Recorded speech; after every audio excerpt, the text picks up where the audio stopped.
Ladies and gentlemen, we welcome you to episode number 63 of the Primetime Rundown right here on the Eastern Observer, presented to you by Black Cats NYC. Alongside my man, Rob DeLuca, I'm Joey Jarzynka. We cannot thank Casey Bryant, our good friend, enough for pinch hitting in for our man, Ian Schraier, who is on the injured list here tonight. Had to deal with some family stuff. So, Ian, we do hope to see you back in the next couple of weeks. He is on a 2-week injured list stint, so we hope that he will be better soon. Casey Bryant, how are you, and how are things in Illinois? Things are good here in Danville. They call me Jordani Valdespine for my pinch hitting prowess. So things are going well here with the Vermilion County Bobcats, the latest franchise in the SPHL. Go follow at VC Bobcats on Facebook, Instagram, Twitter. There's my little plug. And but life is good out here. We have Wi-Fi. We have a couch. I assembled nightstands over the weekend. A lot of progress being made. Very exciting in my world. Look at you. Rob DeLuca, we have light over by you. Now we just have to get this damn backdrop over to you. Soon enough, Joey J. Soon enough, the backdrop will come, and we will make it work. And then, of course, when I go back to Fairfield in time, I'm sure the backdrop obviously won't fit, so that'll just cause more chaos, because chaos is what we do on this show. But we have fun doing it, and oh boy, do we have a fun one tonight. Ladies and gentlemen, our show is presented to you by Black Cats NYC. Their newest album is called Free Cake. It's out now. Play loud. Listen now on Apple Music, Deezer, YouTube, SoundCloud, Amazon Music, YouTube Music, Pandora, and Spotify. We've got a pair of fantastic guests, who actually one of which is backstage right now. Kyle Barber, managing editor of SB Nation's Baltimore Beatdown for the Baltimore Ravens. We are going to continue our segments of previewing every single division within the NFL. We also have managing and editor-in-chief of Blogging the Boys, SB Nation, home of the Dallas Cowboys, RJ Ochoa, will be with us as well. So a lot of good things coming up ahead. So let us get our good man in Kyle Barber here with us. Kyle, thank you so much for coming on here, and welcome to the Primetime Rundown. Thank you very much for having me. I'm excited to be here. Yeah, there's no doubt, and you kind of got a little bit of what our recurring guest Casey Bryant's all about, just comedian stuff. So expect a few funny questions from him. But Kyle, so let's get things started here with the AFC North and the Baltimore Ravens. First off, I want to start off with this here, guys. This we found out, I think it was this morning, where Lamar Jackson actually is getting a statue built out at University of Louisville. Did you get a chance to talk to him about that today at all at training camp? Unfortunately, Lamar is dealing with COVID for the second time, so he hasn't been anywhere near anybody, at least for the media, since day one of training camp. He won't be returning for 10 days, and that was on Wednesday of last week. So it's going to be, tragically, a while before I get to talk to Lamar Jackson. Gus Edwards is another guy. Yeah. It's going to be a moment. Yeah, and you know what? And it's unfortunate to say. It's almost like, we lose track of who went on the COVID list, or who's been gone for a long time, and et cetera. And it's just a conversation no one likes to have. So that's why I asked, and I was like, yeah, that's we lose track of everybody with that. But guys, let's keep on moving forward here. AFC North, Baltimore Ravens. We got to see last year Lamar Jackson really take a big leap forward. Talk about what you expect this 2021 campaign to look like for the Baltimore Ravens. I expect a lot of the same in regards to the defense. They kept most of their playmakers outside of Yannick Ngakoue, who joined the Las Vegas Raiders, and Matt Judon, who signed with the New England Patriots. 2 pass rushers, their starting tandem. They left in free agency, but the Ravens did their best to replace him by re-signing Pernell McPhee and Tyus Bowser. They also drafted Odafe Owe with their second first-round selection in this draft. They acquired that from the Kansas City Chiefs after they traded Orlando Brown Jr. to KC and got a little bit of a picks haul there and some swaps. Also, they just signed Justin Houston to a 1-year deal worth up to $4 million. So a lot of the same on defense. As for the offense, they are continuing to build and surround Lamar Jackson with weapons and a full offense to utilize. Kevin Zeitler is who they picked up in free agency for right guard. Alejandro Villanueva they picked up for right tackle to replace Orlando Brown Jr., as I mentioned. They also drafted Rashad Bateman, Tylan Wallace. That's their second draft in, I believe, 3 years, where they drafted 2 wide receivers in the draft. And then also signed Sammy Watkins to a deal, which is proving to be pretty solid in a selection, because I've been watching him throughout training camp and he's looked very sharp. He's been battling up against Jimmy Smith. Those two have had really good back and forth matchups, and Jimmy Smith is quite a warrior, as we know, when it comes to playing cornerback. There's so many different there's so many obstacles in the AFC, because you've got Tennessee, you've got Kansas City, and really this year too, there's even, and I hate to say this because, I'll probably get a few people saying, no, I'm wrong, but New England, because they're never going to go away. It doesn't matter who it is, where it is, who they sign, whatever. And they had a pretty decent offseason as well. And, you can never count out Bill Belichick. But to you, Kyle, who do you feel would be the biggest threat to Baltimore to try and get to that AFC championship that has been long awaited for many years? Well, first off, I think the big brother to the Baltimore Ravens has been the Kansas City Chiefs. Yeah. They've lost to them 3 straight years. Yeah. And they're not even the same division, yet they've faced each other every single year since Lamar's first year back in 2018. That was his lone loss in 2018 during the regular season. He went 6-1, and they lost in overtime. But they've lost to them every single year. Guess what? They play them again week 2 early in the season, of course. Really frustrating that this matchup can't be a little bit later on, but of course, that's the way the schedule works sometimes.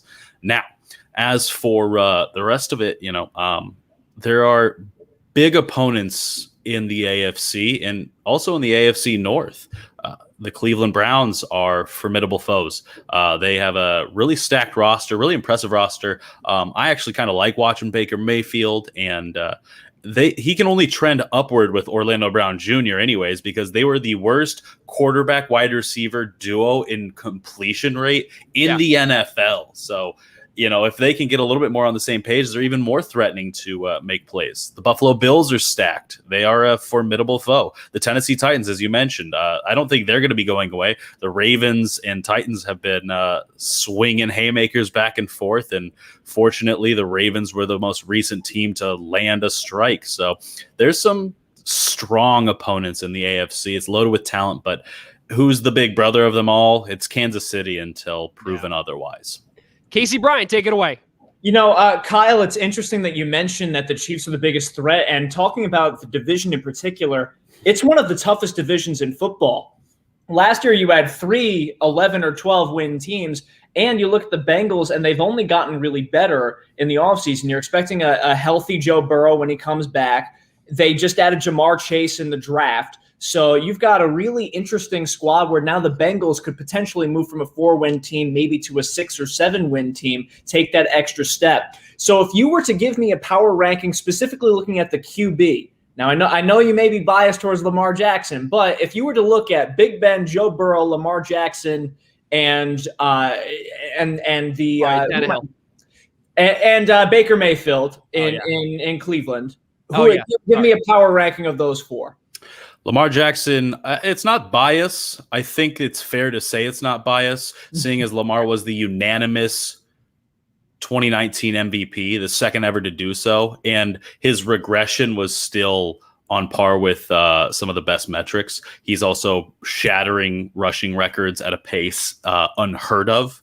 I mean, and that's including talks with Michael Vick and Cam Newton. That's how dominant this player is. So I don't think it's biased to say that he is number 1 on that list. Baker Mayfield hasn't peaked the way that Lamar has, and he hasn't been as consistent as Lamar has, outside of just throwing a bunch of touchdowns in his rookie season, which, yes, was talented. I respect Baker Mayfield. I think he's one of the 2018 draft class, I think he was the only one of the 5, Lamar included, that could have survived the kitchen fire that was Freddie Kitchens, to be quite honest. That's the only guy that could have done it. Not Sam Darnold, certainly not Josh Rosen. Lamar, I don't think makes it out of Cleveland alive. I think Baker Mayfield did. So I put him number 2. I like what I've seen out of Baker Mayfield. He is an impressive quarterback. He's on the upswing. He's got another year in a Kevin Stefanski system. I'm impressed with Baker. I think he deserved the number 1 pick a couple of years back too. I don't think like I said, nobody else would have survived the Cleveland Browns back then. Now, third, of course, I'm going to go with Ben Roethlisberger. I think he still has a lot in the tank. I think it's always going to be a battle between the Ravens and Steelers and this entire division. Honestly, it's a nightmare. Every time you play the Bengals, for years on end, AJ Green was carving up the Ravens. The Browns are formidable. But I'm going to put Ben Roethlisberger third, and I'm going to finalize it with Joe Burrow. I think Joe Burrow is an excellent quarterback, but we just haven't seen enough out of him. I think the addition of Jamar Chase was excellent, but I'm still highly concerned about the injury opportunity for Joe Burrow, because the offensive line still isn't staunch. Like, it's not stout. It's not strong enough to continue to protect him. It felt awkward rooting for sacks and for quarterback pressures as a Ravens fan and a Ravens journalist when Joe Burrow is moments away from an injury. We all knew it when he signed on with the Cincinnati Bengals. Hey, it's only a matter of time until he loses a knee, until he tears an ACL. It's not good when that's a foregone conclusion among fan bases across the NFL. And yet they have the 4th overall pick, I believe, and they go, you know what? That Jamar Chase guy is really good. I think we should take him over who could be the best left tackle and the best blocker in the draft, Penei Sewell. So I like the addition of Jamar Chase. Don't get me wrong, but I'm certainly concerned about him. But that's my list for power rankings for quarterbacks. So let us get our good friend Ian Schraier, who, by the way, contacted Kyle. So he does apologize for not being here. But he was supposed to be here. But I think first off, Ian, thank you very much for commenting and still being here, not being able to be on the show, but still contributing. So I think before who stands in Baltimore's way of a championship, who comes out of the AFC North? Is it them or Cleveland? Does Pittsburgh finally go away? Kyle, that question's yours. I think the Steelers struggle to produce this season. They have a very talented defense. I have all the respect in the world for the Steelers organization. I have to, because I've witnessed what they do annually. So I understand and respect the team that they have on the field, but I just don't believe in them as much as I do the Baltimore Ravens offense. They've been one of the top scoring offenses in the league last 2 years. Their defense has been top 5 the last 2 seasons. So comparing those two, I'm going to pick the Ravens in that instance. Cleveland, I think Baker Mayfield is due to break out a little bit further. I don't know where his ceiling is, but I certainly know he is a gunslinger capable of keeping the Browns within any game. We watched it on Monday night against the Ravens late in the season last year, where the Ravens had a top tier defense, and yet Monday night it's a 47-42 show, a shootout performance, and Baker kept them in to the very end. I think this may be the season. Pittsburgh regresses enough to maybe miss the playoffs. They can definitely produce 3 playoff teams, but I don't know if that offense for the Steelers with that offensive line has the juice to go 17 games. I'm curious to see if that happens. Yeah, and also something, too, you guys also signed, as you brought up earlier, the aforementioned Alejandro Villanueva, who at the time was one of their better offensive tackles as well, and really they're on their offensive line. DeLuca, take it away. Sure. All right, Kyle, let's go back to the Ravens a little bit here, and let's obviously when you don't make the Super Bowl, win the Super Bowl, teams will always say, there's rooms for improvement somewhere we have to get better as a team. Where in your mind did you feel the Ravens needed to improve the most, and did they do it? First and foremost, I think the biggest area necessary for improvement was wide receiver. Everybody's criticized that area, and the Ravens have done their best over a multi-year plan to fix the gap. They can't fix it in 3 months. That's right. It's not possible. And Lamar Jackson didn't have his first start until 7 games left in the regular season of 2018. And everybody's like, why don't they have it? Why doesn't he have any weapons? And it's, well, we didn't consider he was going to be this talented this quickly, or he was going to be in right away. We were planning on doing this over the course of a couple seasons. Now, all of a sudden, it's 2021, and they've done their best to improve that position. I mentioned previously, they've drafted Hollywood Brown, Miles Boykin, summer hits, summer misses, Tylan Wallace, Rashad Bateman. They also have Mark Andrews on the team, J.K. Dobbins they drafted, Mark Ingram they brought in, Sammy Watkins they now have on the roster. So they're doing their best to improve the passing game and supplying Jackson with pass-catching talent, because that's what's necessary for this offense. On defense, I believe it's the pass rush. They have all-pro corners in Marlon Humphrey and Marcus Peters. They have a little bit of weakness at linebacker, just kind of as a whole, not even just outside, but inside as well. Patrick Queen has to elevate his game. He looks very much improved, but that's without pads on. The pads don't come on until tomorrow for training camp, so we won't know if they're actually ready for full-time coverage and making plays and the hits that come with this defense. Pass rush, I think it's improved. I'm curious to see whether or not they lost talent. Matt Judon's a talented outside linebacker. I'm not going to say, hey, they lost him and they got better. That's not true. But I think for the price tag of Judon or Ngakoue, they have Pernell McPhee, Tyus Bowser, Justin Houston, and I believe one more for $2 million less than Yannick Ngakoue afforded them. So they're going to get some compensatory selections out of that. They're going to be able to work with this. I don't know if they necessarily got better at edge rusher, but I think they're doing it's the 80-20 rule of what can we get for lesser value that doesn't impede us as much as it could losing more talent. Kyle, you brought up earlier about the offensive line in terms of Pittsburgh. I want to stay in Baltimore, though, with the offensive line, because we remember last year when Ronnie Stanley, I believe it was week 8, correct me if I'm wrong, he had a severe ankle injury. He was out for the season. Orlando Brown shifted over from right tackle to left tackle the following week or the week after. And then we got to see a little bit of struggles in the beginning, obviously, with Orlando Brown with that switch. And then eventually it got a little bit better. With Ronnie Stanley now on the PUP, again, I think that's correct, right? He's still on the PUP? Correct. Or that's where he starts training camp now. When do you expect him to come back, number one? And number two, who do you expect to fill that role right away? Is it Alejandro Villanueva? Is it somebody else that maybe is like the diamond in the rough type thing? What have you seen there possibly at left tackle? Good question. Yes, Ronnie Stanley still has yet to practice. He's still on the PUP, suffered an ankle injury, as you mentioned as well. So far, I don't expect him to be on the field for probably a couple more weeks. We did see him hanging out in sweatpants at the stadium practice on Saturday, which is typically a good sign, getting a public viewing of the player and him standing next to the coach, talking and kind of yucking it up a little bit. That's kind of the next step in between, like not seeing him at all and then like suddenly they're on the field. That typically doesn't happen. You always like somehow catch them hanging outside or attending practice just as a viewer, and that was the next iteration of the progress from Ronnie Stanley. As for who's been filling in for the role, I think they're still keeping Alejandro Villanueva at right tackle. I think they kind of want that to be utilized well because of just the ability to run on the right side with Kevin Zeitler, Villanueva, and just offenses typically try to run right a little bit more, especially off that right guard area.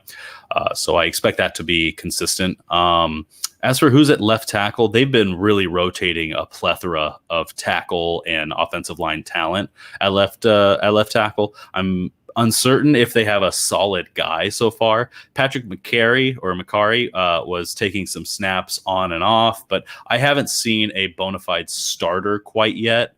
I'm actually trying to move forward time an extra week so we can see a preseason game and get figured out who is going to be left tackle in the meantime. So, and one final question from me. Now, we obviously we brought up the Orlando Brown trade. He was traded to Kansas City. This man's a 2-time Pro Bowler. He's very stout on the right side. And you had brought up how Alejandro Villanueva so far is taking first team reps on the right tackle position. From what you have seen while covering your Ravens team, what will this Ravens team miss about Orlando Brown, and what could possibly be gained with an Alejandro Villanueva insert into the lineup, both on the field and off the field? What do you think there? I think the versatility will be missed most by Brown Jr. or Zeus Jr., which is his nickname. Pretty sweet because his father was named Zeus and was also a Baltimore Raven at one time. But I think the versatility was critical. We saw him go from right tackle to left tackle. We saw him compete there and slot in when Ronnie Stanley suffered that season-ending injury. He was really strong against the run. He was able to push guys out of the way. He operated rather well, especially after the absence of Marshall Yanda. He struggled a little bit, of course, but he still performed admirably. As for Alejandro Villanueva, I think his pass blocking is more consistent. I think on a rep-to-rep basis, you're going to see Orlando Brown Jr. win big more frequently and get his guy pushed out of the way or make a really big block. But I think more consistently, you might see Villanueva not lose his rep, but not win his rep, but not lose it. He's just going to be consistent in making enough of a block to allow for Jackson to make a play. Robert Casey, take it away. Yeah, so Kyle, I'm wondering now, because you talk about all these different additions, and now it seems like Baltimore has more depth than they really have in previous years. You talk about the additions, especially trying to give Lamar weapons, the adjustments that they've tried to make defensively.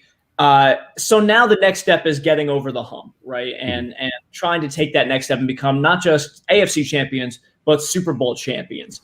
If you don't get to the Super Bowl or the AFC Championship game, if you're the Baltimore Ravens, is that considered a disappointment, given that we're now going into Lamar Jackson's peak, you would say? You've allowed for a stellar rookie campaign, a sort of sophomore regression of sorts.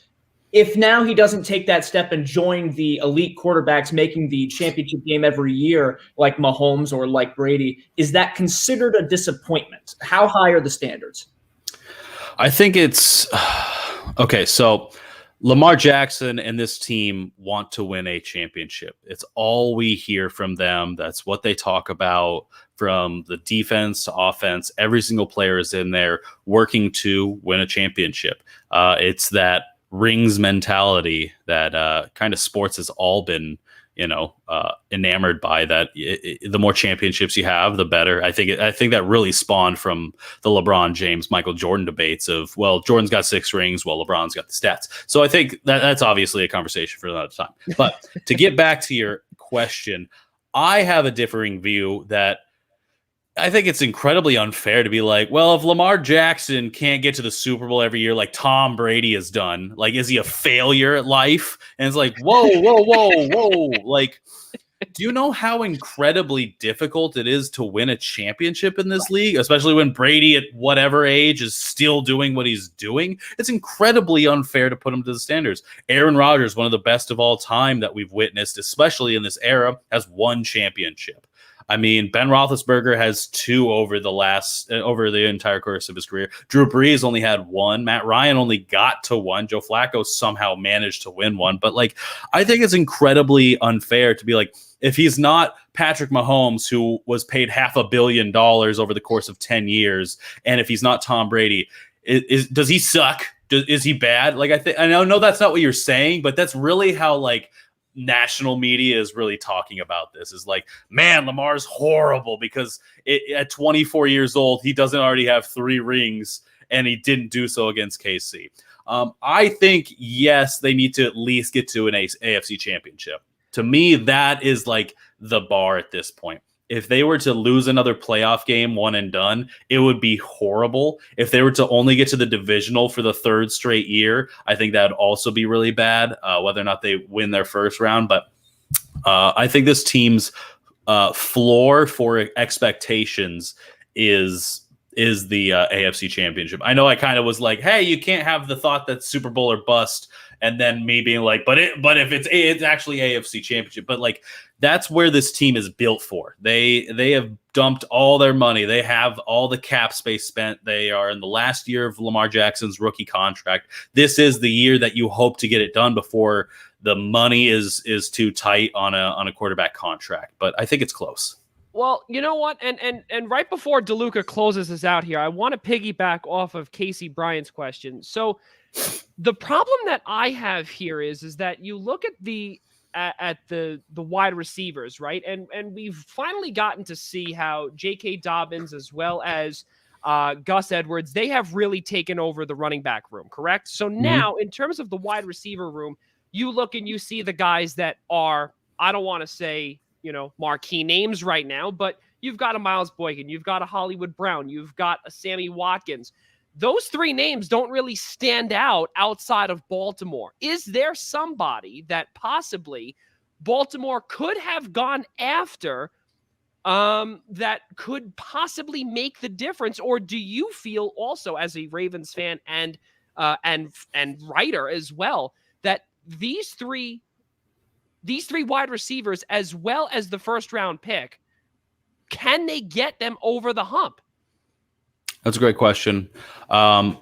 They attempted to sign other players. Juju Smith-Schuster was a player that they pursued, and Juju re-signed for less to stay with the Steelers. Yeah.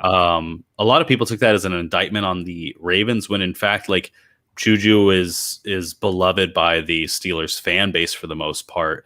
And like, I think honestly, moving sucks so much that you'd probably want to sign with the team that you're already with at the cost of $1 million, because you don't want to pack up your stuff. I just did the move from Colorado to Maryland, so that's my opinion on the matter. I'm a little biased here. Welcome to the East Coast, sir. Welcome. Thank you very much. Happy to be here. But they also pursued T.Y. Hilton. He didn't want to re-sign with the Ravens. So I think they pursued the guys that they wanted to, but overall they drafted Rashad Bateman, who looks pro-ready. I say that term and actually mean it, because every year when the Ravens would bring in players, I'd be like, I don't know about this guy. Like, I'm trying not and being a writer, I try to create a little bit of positivity and spin it to where it's a little positive, just because I'm writing for the fan base. But like, I never was like, this guy's insane, he's going to dominate the league. Like, I've never said that, because I'm not going to like pump up the tires on guys that I don't think are fair. I think like I should try and keep some integrity to my journalism. But Rashad Bateman, I've watched him and I'm like, do you know how hard it is to beat Marlon Humphrey for a 30-yard touchdown? Yeah. Like, that is not an easy feat. Marlon plays every snap like it's the last play of the Super Bowl. Like, he's a nightmare to go up against, and Bateman still managed to gain separation. I think it's also noted that like he's not winning these super tough contested catches. He's creating separation against all-pro cornerbacks Marcus Peters and Marlon Humphrey. It's not that he's getting 50-50 balls and getting fortunate. It's that he's capable of running the routes, getting in and out of his breaks well enough to be open enough to receive passes. Is this group good enough, as you asked? Sammy Watkins, Marquise Brown, Rashad Bateman. I think a huge player left off that list is Mark Andrews. Mark Andrews is one of the best tight ends in the league. And I know that you're going off of wide receivers, but the Ravens utilize tight ends probably more than any other team in the NFL. Yeah. So he is another serious threat in this league to make plays. He's probably the fourth best tight end after Waller, Kittle, and Kelsey. So I think with Sammy Watkins, with J.K. Dobbins, with Mark Andrews, Rashad Bateman, and Marquise Brown, I think that team is capable of making plays and winning in this league in a passing offense and making plays down the field. I really do believe so. Okay, so then that should do it in terms of the wide receivers. And again, because we have seen a very a big revolving door in terms of the wide receivers. We got to see Des Bryant last year, who really did not do much. So, and that, again, that sometimes could generate the question of, the wide receiver room there's a big question mark there. Mm-hmm. And even though that we can see Lamar Jackson has the ability to be very mobile, there sometimes may need to be, the need is there for a big name wide receiver at times. Rob DeLuca, close us out. All right, Kyle. Let's make it real simple. Let's hear some predictions. Baltimore Ravens, their record, what seed they're going to get in the AFC playoff picture, and how far is it going to take them? Oof. I'm not the big guy in the prediction game. I try to avoid that. That way my opinions can't be looked back on. No, but I think this team is in a super close race for the AFC North. I think they win I think they come out as the winner of the AFC North. I think either 12-5, right? 12-5 because it's 17, 12-5, or it's okay. You're not the only one who couldn't do that as well. I did it. I just wasn't certain. I was like, yeah, I'm pretty sure that's it, right? So I did it. It's like writing a answer on a test with a question mark, like 4 + 7 = 11. Like that's what I did. But 12-5 or 11-6, I think they win first in the division, and I think it's like within a game against the Browns after somebody drops a game to another in the division team. As far as how far they go, I think this team is capable of going to the AFC Championship. I think they have to figure out KC to go any further. And until that occurs, until they actually win that game, I can't say like the Ravens are going to win this one. Like I've done that 2-3 years in a row now. I've been wrong every time. Like I'm not betting on the Ravens to win that game until they prove themselves to do it. And the players have said that themselves. They hope to earn a chance at this. Definitely fair. I agree with them. Yep. Definitely I think Ravens fair. have the North, no doubt. Yeah, so now I have to just do one quick rapid fire here before we get the next guest in, RJ Ochoa. And Rob DeLuca, Baltimore, where do they go? Will they sit at the top of the division? Oh yeah, they are winning the North, and it'll be closer than most think, but I think it'll be by about 2 or 3 games. I think so. I think Baltimore wins it very comfortably, rather comfortably. About 12, 13 wins. Casey Bryant. I will say they finish with 11 wins and they tie with Cleveland for the division. Oh, I think with Cleveland, if they can get Odell Beckham Jr. back healthy, that is a big factor for them to factor that offense. That could be a real comeback player of the year award right there. Real big chance of that. All right, real quick before you guys kick me on out, I want you guys to mock RJ Ochoa because on his the man himself, I get to do it. What up, RJ? Take it away. You're muted. You're muted. Perfect. I didn't want to hear you anyways. Hey, Kyle. Kyle's you awesome. called Baltimore the Emerald City on this morning's SB Nation NFL show, morning wake up, whatever you call it. You called them the Emerald City instead of Charm City.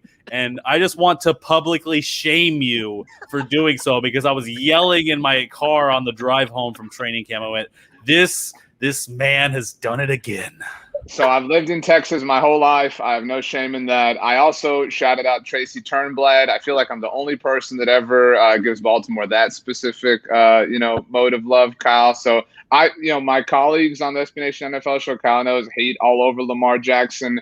I go to bat for him, and I can't believe Kyle didn't take this opportunity to remind everybody of that. But I do know this. I do agree with this because I had to jump on and fight against Stats and BLG because they were like, I don't know if Lamar's got it, and I don't think you should pay him. And I went, you guys are absolutely insane for that. But I'm going to let you guys enjoy your show and do your thing with RJ. RJ, it was good to see you as always. But you guys all take care. Thank you very much for having me on. Kyle Barber, ladies and gentlemen. Kyle, thank you so much for coming on. We really appreciate it. Managing editor of SB Nation's Baltimore Beatdown for the Ravens. And one final time, welcome to the East Coast, Kyle. Thank you. Take care. All right. So all good things. RJ, welcome to the show. Thank you so much for coming on. And RJ Ochoa, ladies and gentlemen, manager and editor-in-chief of Blogging the Boys, SB Nation, home of the Dallas Cowboys. We really appreciate you coming on, man. How are things? Oh, everything's going well. Appreciate you guys having me, especially right after Kyle. Kyle's a good friend of mine, and obviously we're all part of the SB Nation universe. And so it's a fun time of year. It's a fun week. Obviously, it's game week for the Cowboys, and so we made it. Hard Knocks starts next week. I mean, everything is rocking and rolling, kind of I love football season as much as everybody, but it does kind of organize my life because now every day has its own purposes. And so it's nice to kind of fall into that normal regimen. So I'll tell you this to start things off. So you have actually come into a dungeon because Rob DeLuca, just a little northeast of you there, is a Giants fan. I'm an Eagles fan, but I won't hold it against you for being a Cowboys guy. That's completely okay. I appreciate you coming on anyway, but if I get a little, if I have a frown on my face, you'll know why. But we're going to keep it civil, He'll be everybody. a little salty about it. But yes, you are dealing with two Giants fans and an Eagles fan here. So there you go. Oh, guys, let's get things started here with the Dallas Cowboys. So Dak Prescott's a little hurt, a little banged up. Also, Hard Knocks is entering Jerry World. RJ, let me ask you this to start things off here. And because we know how Jerry World is really Hollywood 2.0, especially out here in New York, we get to hear that all the time. So many Giants fans just, they completely, just talk smack about the Cowboys and the rivalries, especially, in Philadelphia, here in New York. It's crazy. But down in the Lone Star State, tell us what you've witnessed with really this upcoming year, because Hard Knocks is on the campus, and I don't know if, again, from what we've seen with Jerry Jones, we don't know if he's 100% happy with it, but he kind of has no say in it. What have you witnessed so far? Well, I would say Jerry is 100% happy with it because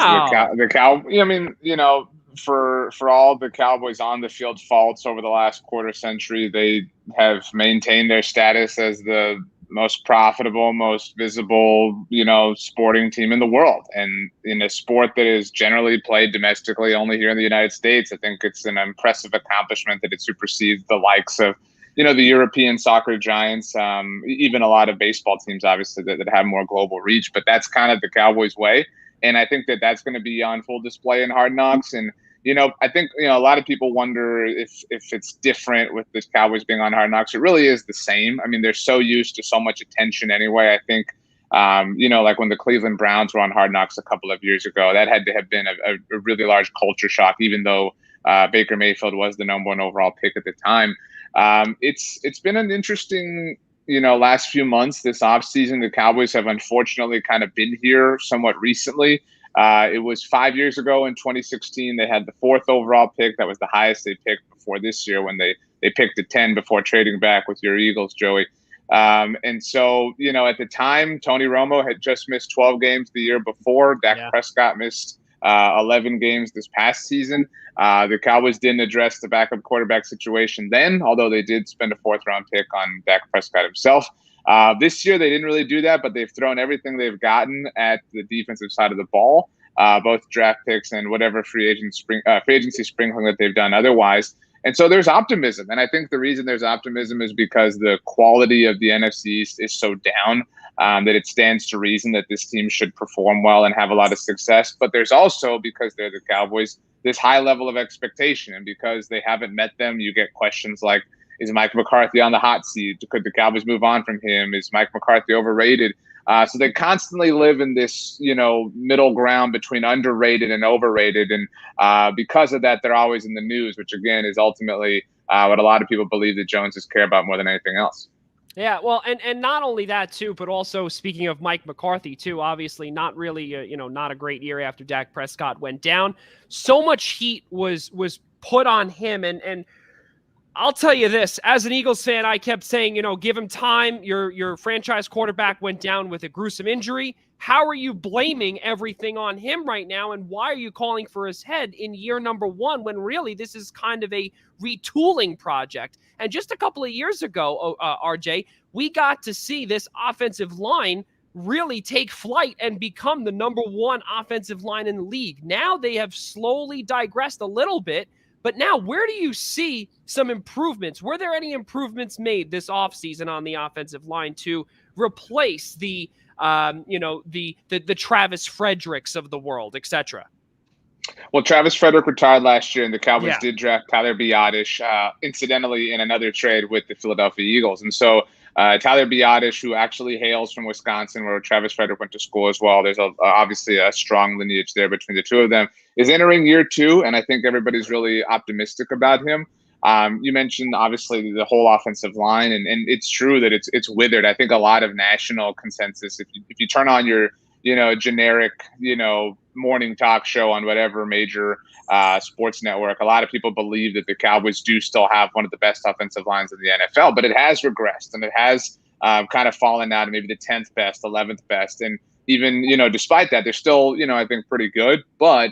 Last season, their right tackle, Lyle Collins, missed the entire season. Their left tackle, Tyron Smith, played 2 games. So while not only was Andy Dalton in for Dak Prescott or Garrett Gilbert or Ben DiNucci in the lone game against the Eagles as well, everything always comes back to the Eagles. I mean, you're talking about an offensive line that not only was without their top 2 tackles, but because the Cowboys were so ill-prepared, their left tackle last year was a second-year undrafted free agent in Brandon Knight, and their right tackle was a rookie undrafted free agent in Terrence Steele. And so, people have made so much about the Buccaneers returning all 22 starters from the Super Bowl, and that's obviously a lot of continuity. The Cowboys are returning all 11 intended offensive starters. I mean, if you had asked any Cowboys person at this time a year ago to predict, all 11 offensive starters, it would have been the players that are going to start week 1 in Tampa Bay. They've obviously returned continuity with their coordinator and Kellen Moore. In terms of improvements, it's hard to improve when they've got the guys they wanted, but they did add in terms of their swing tackle depth. They added Ty Nsekhe in free agency. But other than that, I mean, that's kind of the only spot they've really addressed offensively in terms of resources. Everything else has been on defense because that has just been so bad for so long now. Casey Bryant, take it away. RJ, it's really funny that you talk about how the Cowboys are always towing that line between overperforming and underperforming, overrated, underrated, especially given how tumultuous last season was in the entirety of the NFC East. Everyone dumped on it being the NFC least, but I'm pretty sure in the second half, as a division, they had one of the best win percentages. Granted, that was by virtue of how bad all 4 teams started, but it was a division wherein virtually all 4 teams were in the race until the last quarter of the last game of the regular season. So I'm curious, if we flash back to 2010 with the Seahawks, right, when they won the NFC West when they were 7-9, the next year the 49ers won 13 games and ran away with the division. Do you expect something similar this year where one team is able to make that next step and become a winner? Could it be the Cowboys now that they'll have Dak Prescott for a whole season? I really like that comp, actually, with the 2011 San Francisco 49ers. And some of that was obviously getting a new coach, although this isn't Mike McCarthy's first year with the team. I think there is an infusion of some new. Obviously, one of the things, I mean, people don't want to hear excuses from Mike McCarthy because they're Cowboys fans and they're fickle and, their attention spans are short sometimes. But, I mean, I think it's important to remember that Mike McCarthy sat out the 2019 season. And, he made a big deal about this. And so he kind of, widened the target on himself in that respect. But he literally put together a plan for how he was going to return to coaching in the NFL. And like on day 6 of that plan, COVID hit and everything, obviously changed as far as we know it and what the NFL has looked like since March of last year. And so, I mean, I think if there's a candidate for there to be a team to explode like that within the NFC, it's certainly the Cowboys. I mean, with all due respect, I can't imagine it being the Eagles or the Giants. And I think, one of the points of contention I've had with, I guess, national consensus this offseason has been a lot of people have just fallen in love with the Washington football team. And I mean, that's a little bit, confusing to me. Yes, they won the division and they beat the Cowboys twice. They swept them for the first time since 2012. But the first game they played the Cowboys in was the first game that Zach Martin didn't play. And granted, their defense just overwhelmed them. They took a cheap shot on Andy Dalton, knocked him out, and won that game handily. But the Cowboys did kind of start to build momentum entering Thanksgiving. They won the Sunday before, which was their first game out of their bye. You'll recall that was the game we found out about Mike McCarthy smashing the watermelons. They beat the Minnesota Vikings the Sunday before Thanksgiving, and then tragedy struck within the organization. And that week, which is already a difficult week for them, just from a football perspective, because it's so condensed, really obviously took a turn. And life is so much more important than football. But Mike McCarthy himself even said in the lead up to that Thanksgiving Day game against Washington that he had no idea what to expect. I mean, they were all just kind of going through the motions after the loss that they endured as a team. And so, Washington was 7-9, Dallas was 6-10, and people really think that Washington is this like world beater of a team. Their defense is great, but I believe they were fifth in or second in DVOA, defensive DVOA last year.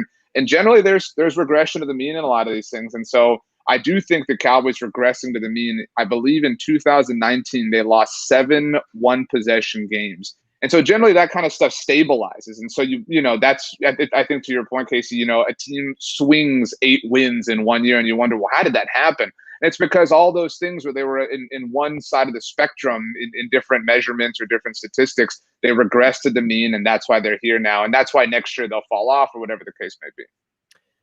So now, just before we get to DeLuca, I want to piggyback off of that. And you brought up about how, everyone is glamming over the Washington football team. It just makes no sense to me because you also look at really what, the general fan would look at, and is the schedule. And obviously, whenever you clinch the division, you always will play whoever it may be, wherever the mathematics line up, and you're always going to be playing that division winner. You're going to be playing whoever it may be, and you're going to be going up against other divisions, winners from a year prior.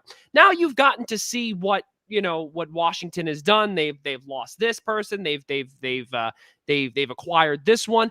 But think about it here. And I want to go off Dallas Cowboys for a second and just stick to the Washington football team, because you made up a perfect point. And since this is the week of the NFC East, RJ, we're going to put you on the spot. Washington, to me, it's almost like they're a flash in the pan. Correct me if I'm wrong. I don't think there's much correcting to have there. My deepest fear going into the draft was that Washington would be the team that traded up to draft Justin Fields. And I don't know why they weren't that team. I mean, Ryan Fitzpatrick, we're all going, you can bank on the fact that, a month, 6 weeks from now, there are going to be some great memes. There are going to be some great moments. He's going to have a great press conference moment after a great win, and everybody will laugh. But I mean, come December, the bottom will come out. That's just kind of the Ryan Fitzpatrick way. And, you guys had Kyle Barber on, who is the me for our Baltimore Ravens site, the me for our Philadelphia Eagles site, Brandon Lee Gowton, who's a great friend of mine, brought up a point to me last week when Aaron Rodgers returned. And I hadn't really thought about it this way. But the NFC East does not play the NFC North this season. However, the Washington football team won the division, and so did the Green Bay Packers. A lot of, people thought that Aaron Rodgers could end up with the Denver Broncos. The NFC East does play the AFC West. So hypothetically, if Aaron had ended up as a Denver Bronco, the entire division would have had to have faced him this season. But because he returned to the Green Bay Packers, however harmonious we believe that to be, he will only play against the Washington football team. So you're talking about that game that would have maybe been against Jordan Love for Washington is now against Aaron Rodgers. I don't care how good that defense is, that really impacts them in their potential win-loss total this season. Also, on the subject of division or of schedules, the way the NFL scheduled NFC East games this season is very interesting to me. The first thing I noticed was that 4 of Dallas's final 5 games are within the division. I don't know why the league jammed them all in that way. And Washington, I believe their last 5 games in a row are all against the NFC East. Which is strange. And what's more is within that 5-game stretch, Washington plays Dallas and Philadelphia each twice in 3 weeks. I might get the order wrong, but it's something like they go Philadelphia, Dallas, Philadelphia, Dallas. And all of those games are in December. And I'm sure you guys agree that Ryan Fitzpatrick is a little unreliable in that month. So the one quarterback, the one person that they hitch their wagon to, their most important games are going to come at the time of the year where he is least reliable. And so there's a lot of people taking different overs or whatever on Washington this season, and I think that's fine, but I think that's hollow when it's all said and done. RJ, I just want to make sure for all of our fans that they know this. So exactly what RJ said. We're just taking a peek at the Washington football website here. So they play week number 2 on Thursday Night Football, September 16th.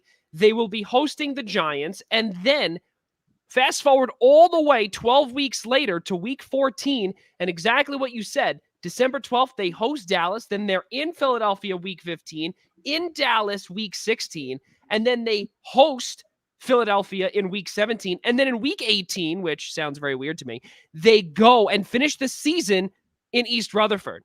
It doesn't make any sense, this whole thing. It's very, very odd. DeLuca, take it away. Sure thing. Yes. I apologize. I'm pretty sure I keep cutting out. I'm about ready to take a sledgehammer to my router. But nonetheless, RJ, it seems to be lining up for the potential for the Dallas Cowboys to run away with the NFC East. But because of what we saw last year, that may not be the case. Who do you see as the biggest threat to the Cowboys' chances at the NFC East? And what is it? I'll kind of piggyback off of a comment we have here from Ian Schraier. What is the big X factor to Dallas making sure they maintain this division right here? We pull up the question here, what do they have to do? And more importantly, who's going to be challenging them? Because had it not been for the Eagles throwing the game in Week 17, the New York Giants would have won the division at 6-10, which is ridiculous to think about, but is the truth, sadly. Stay on topic, DeLuca. Stay on topic. It technically is on topic. We get it. Get to the point, damn it. Are the Giants the biggest threat, or is it once again the Washington football team? Well, so first of all, two things. First of all, one, I unfortunately don't think Dallas is going to run away with this because all their divisional games are at the end of the season. You know, it's going to be impossible for them to lock, unless the rest of the division truly is that bad, and that's just unlikely ultimately. But second of all, you mentioned that Week 17 game from last year. Something else, my Philadelphia Eagles colleague and I, we have a podcast that we do ourselves that we air on both of our networks' feeds called the NFC East Mixtape, where we recap the state of the division every week. And we did a what if a couple of months ago on what if the Philadelphia Eagles won that game, because then the New York Giants would have won the division, the Washington football team would not have. And you'll recall that originally the Dallas Cowboys had the 10th overall pick, the Giants had the 11th, and the Eagles had the 12th. And so if you swap New York, Washington has the 11th overall pick, and it was the 11th overall pick that the Giants traded back with the Chicago Bears to ultimately, send Justin Fields to Chicago. So that win, however substantial it might have been for Washington, not only, guaranteed them a first-round loss against the Buccaneers, but it might have theoretically costed them Justin Fields when it's all said and done. It's kind of the cost to winning a hollow division, for different teams. And we thought that was really interesting. But I don't think that Washington is the greatest threat to Dallas. I mean, their defense is great, but I do expect just some standard regression just because that's the way football goes. Terry McLaurin, I do think, is criminally underrated. I'm not a believer in just, Curtis Samuel was great with Ron Rivera in Carolina, so he's obviously going to be great with him in Washington. Things don't work that way either. With all due respect to the Giants, I'm super, super low on them this year. I've said several times, the only team in the entire conference that I'm 100% confident will be worse than them are the Detroit Lions. I've seen enough Jason Garrett football to really kind of have had my share there. And the fact that Jason Garrett's bringing already back Alfred Morris, Joe Looney, working out Andy Jones, it's just the Cowboys players recyclement tour over there. But I do believe in Daniel Jones's athleticism, so maybe he powers through. I think the greatest threat might be the Philadelphia Eagles, because I think, that team has, and maybe I just say that from a Cowboys slant because Philly's always giving the Cowboys so many fits. But I'm intrigued by Jalen Hurts. I mean, we haven't totally seen him, and we don't understand who he is as an NFL quarterback, and that can change everything. And that's really why my answer is Philadelphia, because I feel like there's not a large, but there's a substantial sample size on Daniel Jones. We haven't seen him take that leap, although I certainly believe he has the athleticism to do it. I don't think Ryan Fitzpatrick is going to be the player to do that, regardless of all the fun jokes and memes that will come out. And so Jalen Hurts has that. I hate to call it an X factor, but I know that was the question. I think he has that. Devontae Smith, I know he's banged up right now. I think that the Eagles are in just such an interesting place right now that I'm never somebody who's willing to write them off, even despite all the internal combustion they've had over the last couple of years. So just before we get to Casey Bryant, I want to put up a comment from our good friend, Director of Media Relations at Wagner College on Staten Island. As a lifelong suffering Jets fan, Washington is going to get Fitzmagic and then Fitztragic all in 17 weeks. Enjoy. Okay, well, there you go. That's pretty much what a majority have said so far. Casey Bryant, take it away. Well, I firstly wanted to friendly point out to RJ that even though the Giants in his measure may be getting distinctively worse under Jason Garrett, Saquon Barkley will be back this season, so no more Alfred Morris. And sure. they did just sign Kenny Golladay from Detroit, which gives them a legit number one weapon. There's a lot to like there, but the Saquon thing is actually what troubles me more than anything, because I do believe that Jason Garrett's, the Cowboys have chased who they were in the 1990s forever, and that's why they held on to Jason Garrett as long as they did. And it's very clear and obvious that Jason Garrett wants to build a 2014-2016 Cowboys offense that featured DeMarco Murray and obviously Zeke Elliott. And Saquon is far more talented than either of them were at that particular point in their respective careers. But I mean, building your offense around a running back, let alone one coming off of a significant injury in the year 2021, just isn't the most efficient utilization of resources. I think that he wants Kenny Golladay to be his jump ball, Des Bryant type guy. And I don't doubt that there will be some points of success. I've been hurt by Jason Garrett, and so I'm hesitant to go down that path personally. Well, then let me follow up then by recircling it to the Cowboys. And let's just say that if the Giants don't take that next step, they don't have a winning record. Washington and Philadelphia, they're still in a growing stage. What does it say about Dak Prescott? We were just speaking with Kyle about the expectations levied on Lamar Jackson this season as he enters his prime. Dak Prescott has 4 years on Lamar Jackson. He's going to be 28. If he doesn't take that next step this season, let's say hypothetical, they go 7-10 this year, finish second in the division. What kind of indictment is that on Dak Prescott? What is the pressure that is on his shoulders this season? Well, so obviously, I mean, like the context of that would be necessary, right? Like are they losing one possession games? Like, is their defense really bad? But generally, I mean, that's a fair question. And I think to this point in his career, at Blogging the Boys, we've been, huge supporters of Dak from day one and understood what he offers to the Cowboys from day one. We've championed the cause for the Cowboys to pay him since they first could. I don't know why the Baltimore Ravens haven't paid Lamar Jackson yet. It only gets more expensive. And so, but if that were to happen, if you look at Dak Prescott's career, 2016, obviously 13-3, boom. Everybody agrees it's a great season. 2017, I think everybody's willing to accept that there's the Zeke Elliott, will he, won't he be suspended, back and forth, drama, what's going on. Earl Thomas chases them down on Christmas Eve. It was a really, kind of turbulent year for them. In 2018, he struggled early on offensively because the Cowboys decided to let Des Bryant walk and fix that by signing Allen Hurns and Tavon Austin. Or trading for Tavon Austin, rather.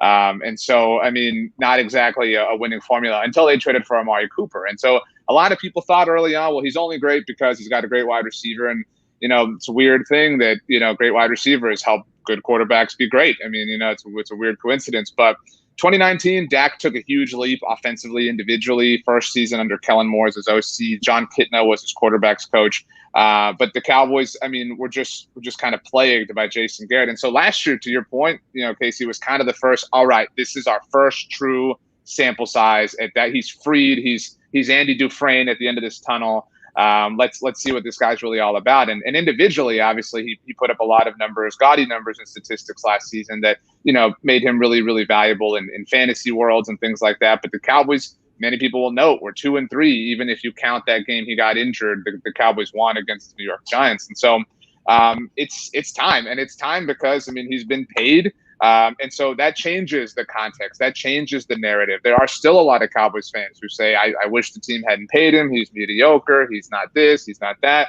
And so, you're never going to satisfy everyone. But the expectation's high. I mean, when you introduced me, you talked about, I forget who it was winning comeback player of the year. Odell Beckham Jr. I think that Dak is, I mean, because some of that is narrative. Some of that is the story behind who you are. And Dak is really, for his work off the field, assimilated himself into a different stratosphere of being beloved by NFL fans. He's the quarterback of the Dallas Cowboys. He's very likable. He's very popular. He's still very young.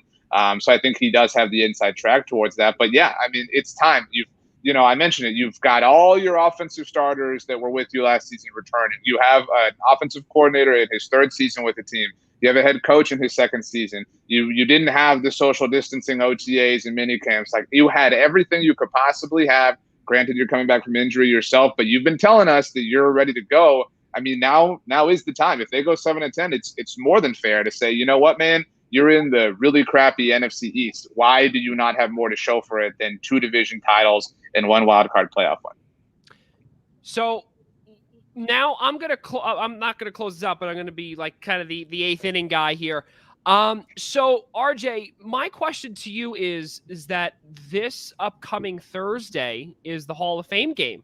Is Cowboys Steelers. Number one, how excited are you? And number two, to see Jimmy Johnson get inducted, to see and to hear all of the drama and again, I hate to completely revolve, kind of circle back with the word drama, but that's really what, again, Jerry World is all about, what Dallas Cowboys are sometimes all about under Jerry Jones. And we know the quote unquote drama that went down with Jimmy Johnson and Jerry Jones as well. Do we expect to see Jerry in attendance there? What's going to be the deal there? What do you expect to see out in Canton on this upcoming weekend? Well, I'm definitely really excited. We get to start kind of the weekly ritual. Obviously, we have the bye week at the end of the preseason, but it's nice to kind of get into that rhythm. As just briefly, I'm probably most excited for Drew Pearson. I mean, somebody who's waited far too long to get into the Hall of Fame. People think that Aaron Rodgers coined the term Hail Mary, but it was Roger Staubach and Drew Pearson back in 1975. Cliff Harris is also going into the Hall of Fame, but Jimmy, to your point, Joey, he's waited. He was a part of the class of 2020, and so obviously with last year's festivities not happening, it's really kind of been pent up. And you mentioned drama. The quote that made the most rounds after the Cowboys kind of State of the Union press conference when they first got to Oxnard was Jerry talking about how he messed it up. I know this is a family show, so I won't tell you exactly what he said. But I mean, it is a really tragic tale. It's a romantic tale in a lot of senses. It's unfortunate. We have a show on our podcast network at Blogging the Boys with Tony Casillas, who won the first 2 Super Bowls with those teams, the ones Jimmy coached. And I mean, it's fun to look back on, but it's really frustrating. It's frustrating because it went south the way it did. It's frustrating because they didn't win 4 in a row. It's frustrating because here we are now, over 25 years later from Jimmy's second Super Bowl, and he's still not in the Ring of Honor. So you've still got these, like boiling pent up frustrations with one another. I totally expect Jerry to be there. I expect Troy to shed a lot of tears. I expect Michael Irvin to shed a lot of tears, and Emmitt Smith. And it's really delightful, if you're a Cowboys fan that's around the age of 30 or, plus minus. Those are people you've heard lots of stories about and you've seen and you've watched highlights. Maybe you remember from when you were younger. And it does feel, it kind of feels like you finally have the whole set. Like when I was younger, I think I'm a little older than you guys. McDonald's did this giveaway once when the Inspector Gadget movie came out. And you had to go and get like every piece of it to build the overall Inspector Gadget. And so it feels like we finally have gotten the last piece with Jimmy being in with his triplets and everything. And I know the Hall of Fame has put a time limit on speeches because of the fact that there is such a large class, because last year was even the centennial class at that. But I'm really pumped for Jimmy. I'm really excited. I think he'll rip off a "How About Them Cowboys." ESPN did a great story actually today talking about the origin of that phrase. And Jimmy changed a lot. I mean, Jimmy really changed a lot. And the Cowboys had the success that they did in an era that's really fascinating in U.S. history with such an economic boom in the 1990s. I mean, they're still really synonymous with those times and with those days. And so, watching some of the people that were involved in that be older, have gray hair, have gold jackets, have bronze busts. I mean, it dates it all. But it kind of feels like the Friends reunion that just happened. They were all a little bit older, but we've all kind of been waiting for this moment for a very long time. Yeah, and you know what? Back in 2006, my father, diehard Cowboys fan, and why I'm an Eagles fan, my uncle, I decided to go his brother's route. But 2006, I was in Canton. I got to see Troy Aikman's induction. One of the coolest and Rayfield Wright. Yeah, and to be a part of the whole festivities, John Madden, Reggie White. Obviously, I had my Reggie White jersey on, but still getting to see the reason, obviously, I was there was for Troy Aikman, for my dad and my mom. But, just to see all of that commence and, it's really good stuff. And I know what you're talking about with that time limit on the speeches. I'll never forget baking as a 10-year-old child out there at Fawcett Stadium. Brutal stuff over there in August. So one of our viewers, John Gonzalez, I saw that game. I was 12. The Staubach Hail Mary pass to Drew Pearson in the final seconds of the playoffs against the Vikings. So see, we got some other Cowboys fans here and going down memory lane here. Rob DeLuca, take it away.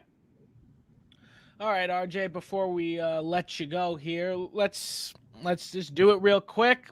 First of all, our Ian I got you Schraier, here. who's not here, Yes. brought up Micah Parsons. So, what do you think of him? And then I'll ask you the rapid fire question to close you out. He's looked great. You know, the Cowboys, as I mentioned, traded back from 10 to 12 in the first round. They got sniped. I mean, they wanted Patrick Surtain or J.C. Horn. They went the 2 picks in front of them, Patrick to the Denver Broncos and J.C. to the Carolina Panthers. And so, you know, the Cowboys did ultimately maneuver out of it. They got their next most coveted guy in Parsons. They picked up a 3rd round pick, and they ensured that Devontae Smith wound up with a team that they probably are threatened by less in the moment in the Philadelphia Eagles rather than the New York Giants. And so, I mean, Parsons is kind of as advertised. He's a linebacker that can do it all. He's really fast. He's really strong. He can rush the passer. He can cover. He makes up for the Leighton Vander Esch pick, seemingly, of 3 years ago. And so there's a lot to like, but you know, it's I think people are ready to be excited. That's kind of what he's done. People are ready to believe, but they're just holding back and they're limiting their levels of excitement because it is training camp. And so he's checked every box at this point in time. It's now just a matter of, you know what, I've double checked all the work on this test. I've got to hand it in. I've got to let it be graded, and I've got to let the chips fall where they may. All right. And now let's do it as we have to wind down here. So you say it's not going to be a runaway, but let's see what you think. Dallas Cowboys, what's their record? And if they're making the playoffs, what seed are you giving them, and how far is that going to take them? You know, I think they're an 11-7, 12 or 11-7, 11-6, 12-5 team, kind of around there. If you told me the over/under was 10.5, I'd probably sweat a little bit. If it was 11.5, I'd really struggle. I think they're right somewhere between 10 and 12 wins. I think that should easily win the NFC East. I don't think they'll be the first seed with that kind of record, but I could see them maybe, you know, climbing up to the 3 seed. You know, I'm very fascinated to watch the Green Bay Packers this season. And if they do regress, I mean, Aaron Rodgers has obviously set the bar very high. And if there is some regression there, I think there's an argument that, you know, the NFC North is not exactly strong. I mean, if they don't have the Packers, I mean, the Vikings aren't challenging. The Bears, I love Justin Fields, but, you know, not obviously they're not going to have the kind of success we're talking about in year one. And the Lions are obviously what they are. So I could see them being the 3 seed, hosting a wild card game. You know, whoever that winds up being, whether it is one of the NFC West teams, if it's Seattle, that's who they beat the last time they won a playoff game, whether it's Green Bay. I mean, in fact, I actually think, you know, the Cowboys have been on the wrong end of, I'll call it poetry for far too long. I mean, things have been so hurtful for them, and they've been so hurtful in the most dramatic possible way. I do think they're due in some sense in that department. And I think, you know, to go back to the Aaron Rodgers thing, because for the Cowboys, it so often does come back to Aaron Rodgers. He's the guy who has spurned them in the playoffs twice in the last several years. I mean, I just think it would be fitting for Aaron Rodgers' final game as a Green Bay Packer to be a loss at Lambeau Field to the Dallas Cowboys, who he's tormented forever, who are now led by the head coach that he got kicked out of the building, and Mike McCarthy. And so I don't know at what stage of the playoffs happened, but I do feel that. I feel that in the air. A Cowboys win at Lambeau in the playoffs. It'd be sweet if it was the NFC title game. But as long as it's the Cowboys beating Aaron Rodgers, I think, you know, they could get blown out by 50 the next week, and I think we'd all still be fine. Casey Bryant, let's hear your rapid fire in terms of where the Cowboys are in the NFC East come the end of the season. Well, like, I'm not a total New York homer. I don't think the Giants are going 17-0. They'll probably at least drop one. So I'll say 16-1. You know, the Cowboys, I mean, you know, they'll probably win one game, maybe 2. I see the Cowboys being probably hovering around that 9-8 mark. They probably will win the division by 1. I think the division isn't going to have a 12-game winner. You know, I think this is going to be another one of those years where everything is very even, not because the teams are bad, but because I think that the playing field is very level. So I think you're going to see a lot of 4 teams going 1-1 against each other, because even the games last year in a down year for the NFC East were dogfights to the end. So I think that the Cowboys will probably win the division by 1 game at 9-8. I think that the Giants will finish 8-9. I think Washington will be, you know, at 7 wins. And Philadelphia will probably be at about 5 or 6. Well, I'll tell you this, as an Eagles fan, RJ, us being, or the Eagles rather, not us, the Eagles being the possible X factor in the division, or possibly being that diamond in the rough in the division? No, I don't think so. No, I simply don't think so. I mean, hey, that would be great, but don't get my hopes up. Say it again? We really saw great things out of that Stidham guy, or whatever his name was, in the fourth quarter. He'll be a great starter for you. Well, let's see what John Gonzalez has to say about his Cowboys 10-7. And he also thinks that they should be the favorite to win the East. Ladies and gentlemen, RJ Ochoa, really, really good to have you here with us, sir. And manager and editor-in-chief of Blogging the Boys, SB Nation, home of the Dallas Cowboys. RJ, thank you so much for coming on here and kind of going into into overtime with us here. And we hope to have you back on in the future. And enjoy football season. The final Sunday the final Sunday without football all the way until February was yesterday. So now football all the way until February. RJ, thank you so much for coming on. We'll see you soon, hopefully. Thanks a lot, guys. Appreciate you having me. Have a great week. As far as your football teams are concerned, I hope you have a terrible fall. But, I mean, personal lives, wish you greatness, joy, blessings, celebrations. So as long as everything's sorted in the right way there, prosperity, peace, love, happiness to all of you, except for when it comes to your favorite football teams. And the exact same to you, RJ. For all Thank you very much, RJ. Have a great one. Oh, man. Well, that was pretty good stuff. I mean, listen, before we get Tyler Adele in here, or what I call him as Tom Hanks from Castaway when you see him, it's really all good stuff with RJ, guys. Casey, I want to ask you before we hop over to baseball. So RJ thinks that the Philadelphia Eagles are the X factor. I have to respectfully disagree with him, and I know we couldn't go over that much time with him, but I want to hear the two of you on your pitch to that one, or really your argument, where I think I truly believe the New York Football Giants, are the ones to beat in that division. Yeah, I mean, the thing about the Philadelphia Eagles is that they don't really do one thing exceptionally well. They know how to tank. I don't think, like, Boston Scott isn't like a number one running back for that team. And you lose Carson Wentz now, and you have to adjust to being a full-time Jalen Hurts team. And whenever possibly Joe Flacco as well. And are they even doing it with Jalen Hurts is the thing. Well, that's another question. I don't think Joe Flacco is a starting quarterback in the NFL anymore. Joe Flacco couldn't even start over Sam Darnold on a bad New York Jets team. I mean, Joe Flacco is just there for mentorship, if nothing else, which is weird to think about because Jalen Hurts isn't really a pure passer. He's part of the new model of NFL quarterbacks where you have to be able to leave the pocket, throw on the run. Joe Flacco was kind of one of the last guardians of the stay in the pocket and throw kind of quarterback. They're becoming more relics. So I think this is, again, another year of development for the Philadelphia Eagles. You now have to have a change at head coach. You have a change at quarterback. All your most important positions are undergoing some kind of change. So I don't see them as being a great football team. Not so much the X factor. The only thing that they could play, I guess, is spoiler. So I suppose it depends on what your definition of X factor is. Well, I think what Ian Schraier says, the read option, CB. The read option. Oh, yeah. Lordy. No, I also do have to respectfully disagree with RJ. I do think it'll actually be the Giants that are the top. I really think Dallas comfortably takes this division. I think it's going to be by probably, if we're being realistic, probably 2 games they take it by. So in week 16, we will know that the Dallas Cowboys have clinched the NFC East. But the Giants will be right there. They're building in the right direction at the very least. Saquon Barkley's going to be back. The offensive line, while they didn't necessarily improve it per se by signing anybody like big, but that's just it as well. You can't year after year keep swapping out guys. That's never going to fix anything. You got to allow, especially these younger guys, to grow a little bit and actually learn from the season prior. So I think that's going to be very important.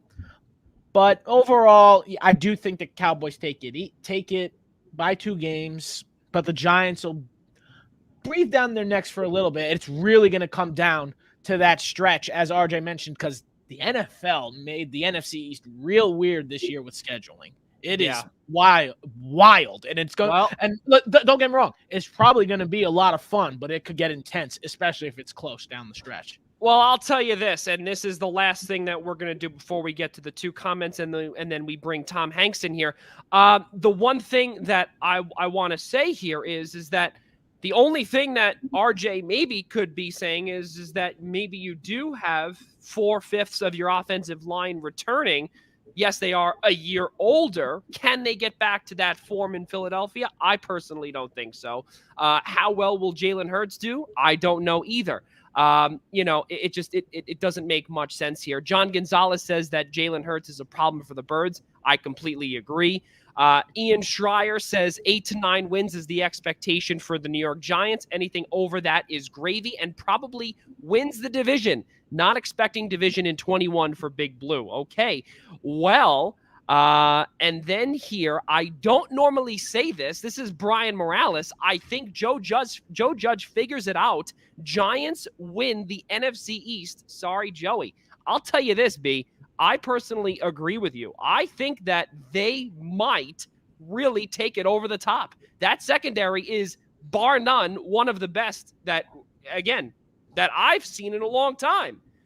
Next here from Ian Schraier. Anything less than 8 wins for New York Giants sends Garrett and Gettleman out the door. Merritt did not spend all that money in the offseason to sit in last place. I don't expect them to be in last place again, but I expect them to be either but obviously 1 through 3. Okay, so now let us bring in ladies and gentlemen, from Castaway, and one of the best actors in Tom Hanks, who has been stuck on an island after a FedEx plane air crash and has been partying with the Wilson volleyball for the last 4 years. Tyler Adele, welcome to the program.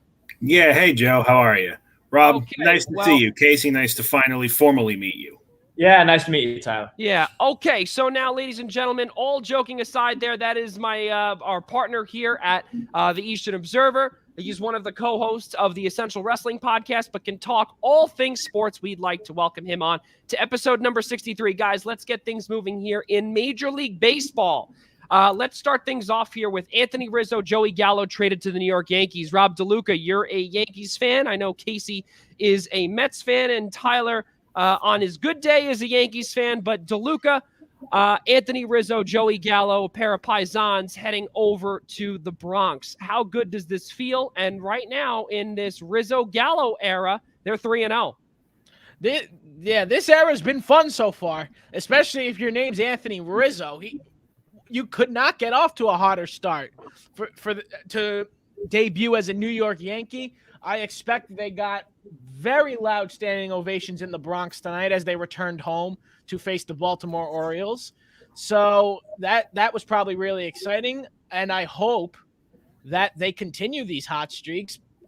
To say the least, I'm actually a little surprised that they are Yankees after all of this, because Anthony Rizzo had been linked to the Boston Red Sox for the longest time, and I'm talking like a couple of weeks leading to the trade deadline. People thought it was almost certain that Rizzo was going to go to Boston. So to hear that, so out of nowhere, Brian Cashman swoop in and take him from out under Boston's legs is incredible. But I'm also a little confused because I expected the Yankees to be sellers because they're just not having the season that is expected of the New York Yankees, especially with the roster that they have. They're sitting in 4th place right before the deadline. And then those 3 wins against Miami put them into 3rd place as they trail the Baltimore Orioles 4-0 here in the 4th inning. So the pitcher that they acquired from the Los Angeles Angels in Haney is off to a terrible start.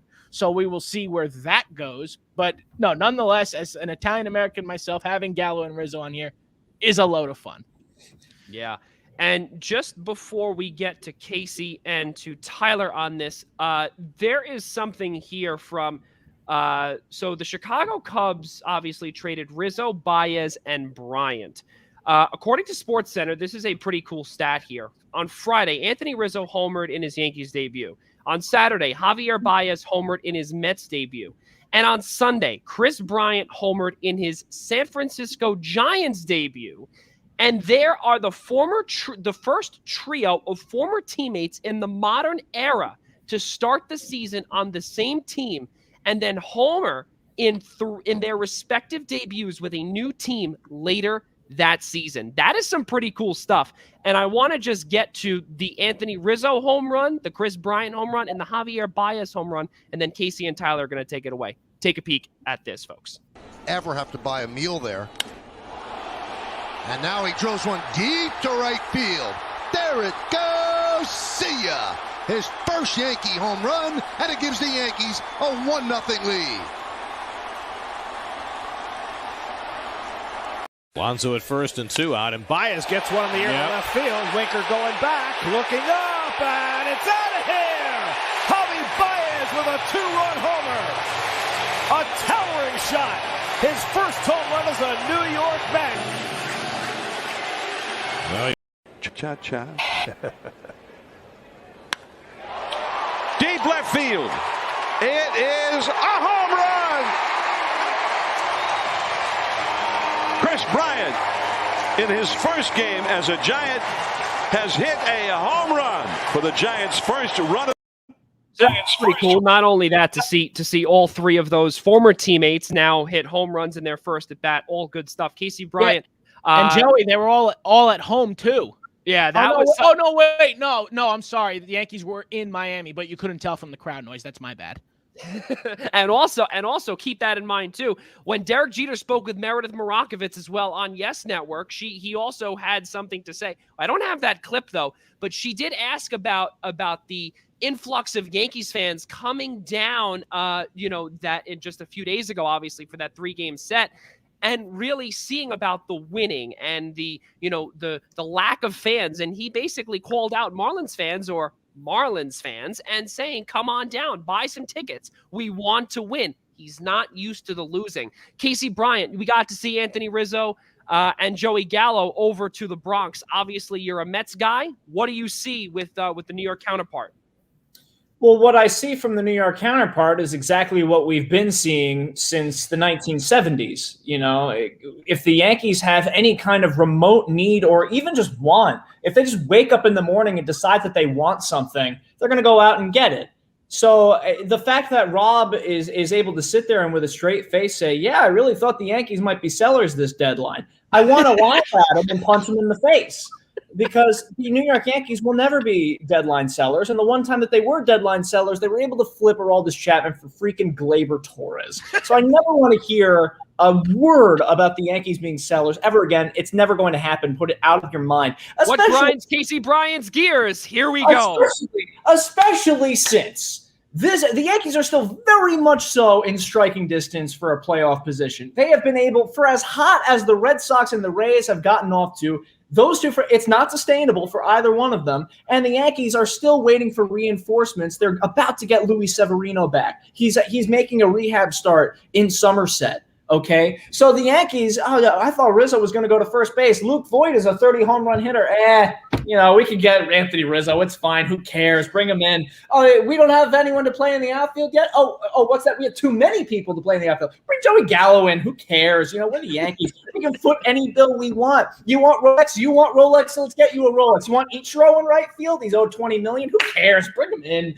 It doesn't matter. It's a party in here. And of course they're going to perform out the gate. Raul Ibanez performed out the gate. Raul Ibanez, by that point, was the crypt keeper. He was ancient. You could find him in the ruins of Egypt. Playoff hero. So hero. Anthony Rizzo. Ian Schraier says this. Casey looks like he's ready to blow over Rizzo. Of course I am, because Anthony Rizzo comes in and hits 2 home runs immediately, and they're not just like, they're Yankee Stadium home runs. They are moonshots to right field. And now all the Yankee fans that were saying this team is a disgrace, I'm never watching this team again, this team is unforgivable, they have no heart, we need to fire Boone, we need to fire Cashman. Come October, when they're playing in the wild card game, they will sit there with their hooded sweatshirt and unbuttoned Yankee jersey with their cross chain coming around their neck and their sideways backwards Yankee cap, all saying, I always believed in this team, this team's got hot. This team's got hot. Derek Jeter. Sick of it. Well, and this is something else from another Yankees fan, Brian Morales, Rizzo and Gallo. That's some order. And now, just before we get to Tyler, Tyler, your friend Jason Weston, the Yankees' place in the standings is just unfortunate division standings. They have a better record than the Mets, yet the Mets are in first place in the NL East, and the Yanks are third in the NL East. Tyler, first time we've had you on in about double-digit episodes. Take it away. What do you see with Rizzo and Gallo? Yeah, it's been quite a bit since I've been here, but yeah, Jason he beat me to a point I was going to make. It kind of just, in a weird way, shows you that the AL East is super tight no matter what to begin with. So even when Yankee fans think the Yankees are out of it, I mean, if you look through the standings, like I'm doing currently at the moment, in most of the other divisions, they're a first or a second place team. You know what I'm saying? It's interesting. With Gallo and Rizzo, I like the Rizzo trade a lot more than I like the Gallo trade. I feel like the Rizzo trade addresses an immediate need in the lineup for a balanced left-handed hitter, which is something we haven't had since Brett Gardner was halfway decent 5 years ago, and before that, Mark Teixeira. I mean, Gallo, you kind of get what you get with him. You know you're going to take on all those strikeouts. You know you're going to take on a lot of 0 for 4 games, 0 for 3 with 2 walks. But I don't want to say clutch factor, but he comes up big in those big moments. So I could see why they could need him in the outfield or want to have him around the team. But I mean, just looking at Rizzo's stat line from the first 3 games of his Yankee career, 4 for 5, 2 home runs, 2 runs scored, 3 walks. I mean, tonight he's 0 for 1. Tonight I'll kind of just do one of those. Never happened. But yeah, I mean, it's kind of going back to what Rob was saying quick before. Yeah, you're kind of an idiot for thinking they were going to be sellers.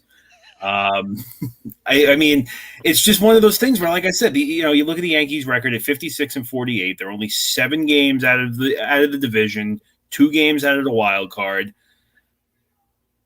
Even if the Yankees, in my opinion, were gonna say, screw it, forget about the season, let's do what we got to do. Guys like Rizzo and Joey Gallo, and for the Mets, Javier Baez, for the Giants, Chris Brown, those guys guys like them don't come up at every trade deadline.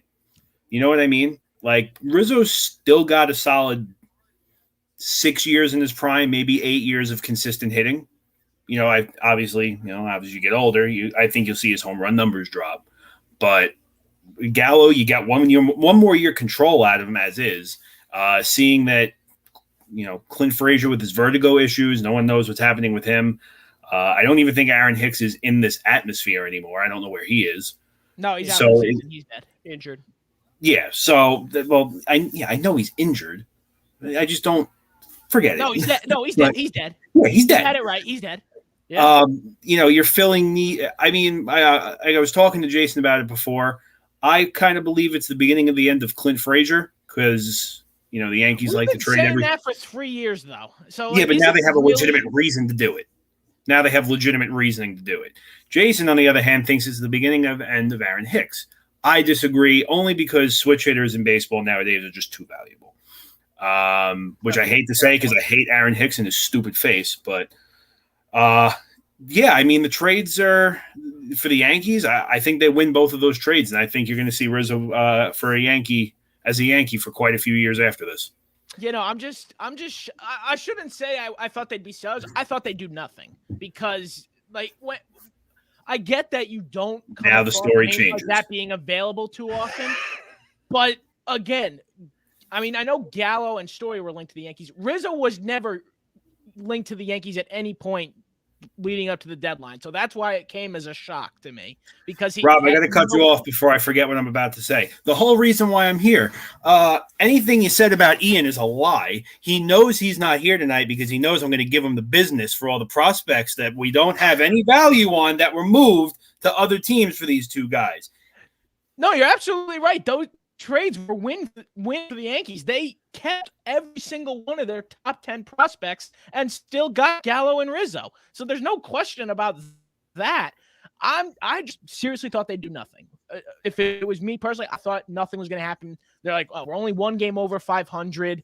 Let's just ride it out with whatever happens and move on to next year. But no, but as Casey definitely, the Yankees will literally never do that. Right. So evaluating trades as wins and losses for the Yankees is irrelevant. It's irrelevant. Can anyone out there anywhere name a single prospect the Yankees have traded away other than Jay Buhner that they regretted? Like in this trade for Joey Gallo or Anthony Rizzo, in 10 years, you will never remember it. Never. Meanwhile, for the New York Mets, they are sitting there going, we can't give away this prospect. We'll never grow another one. We can't do it. Good Mets prospects come around once in a generation, and when they do, we trade them for Robinson Cano. So he's got a point there.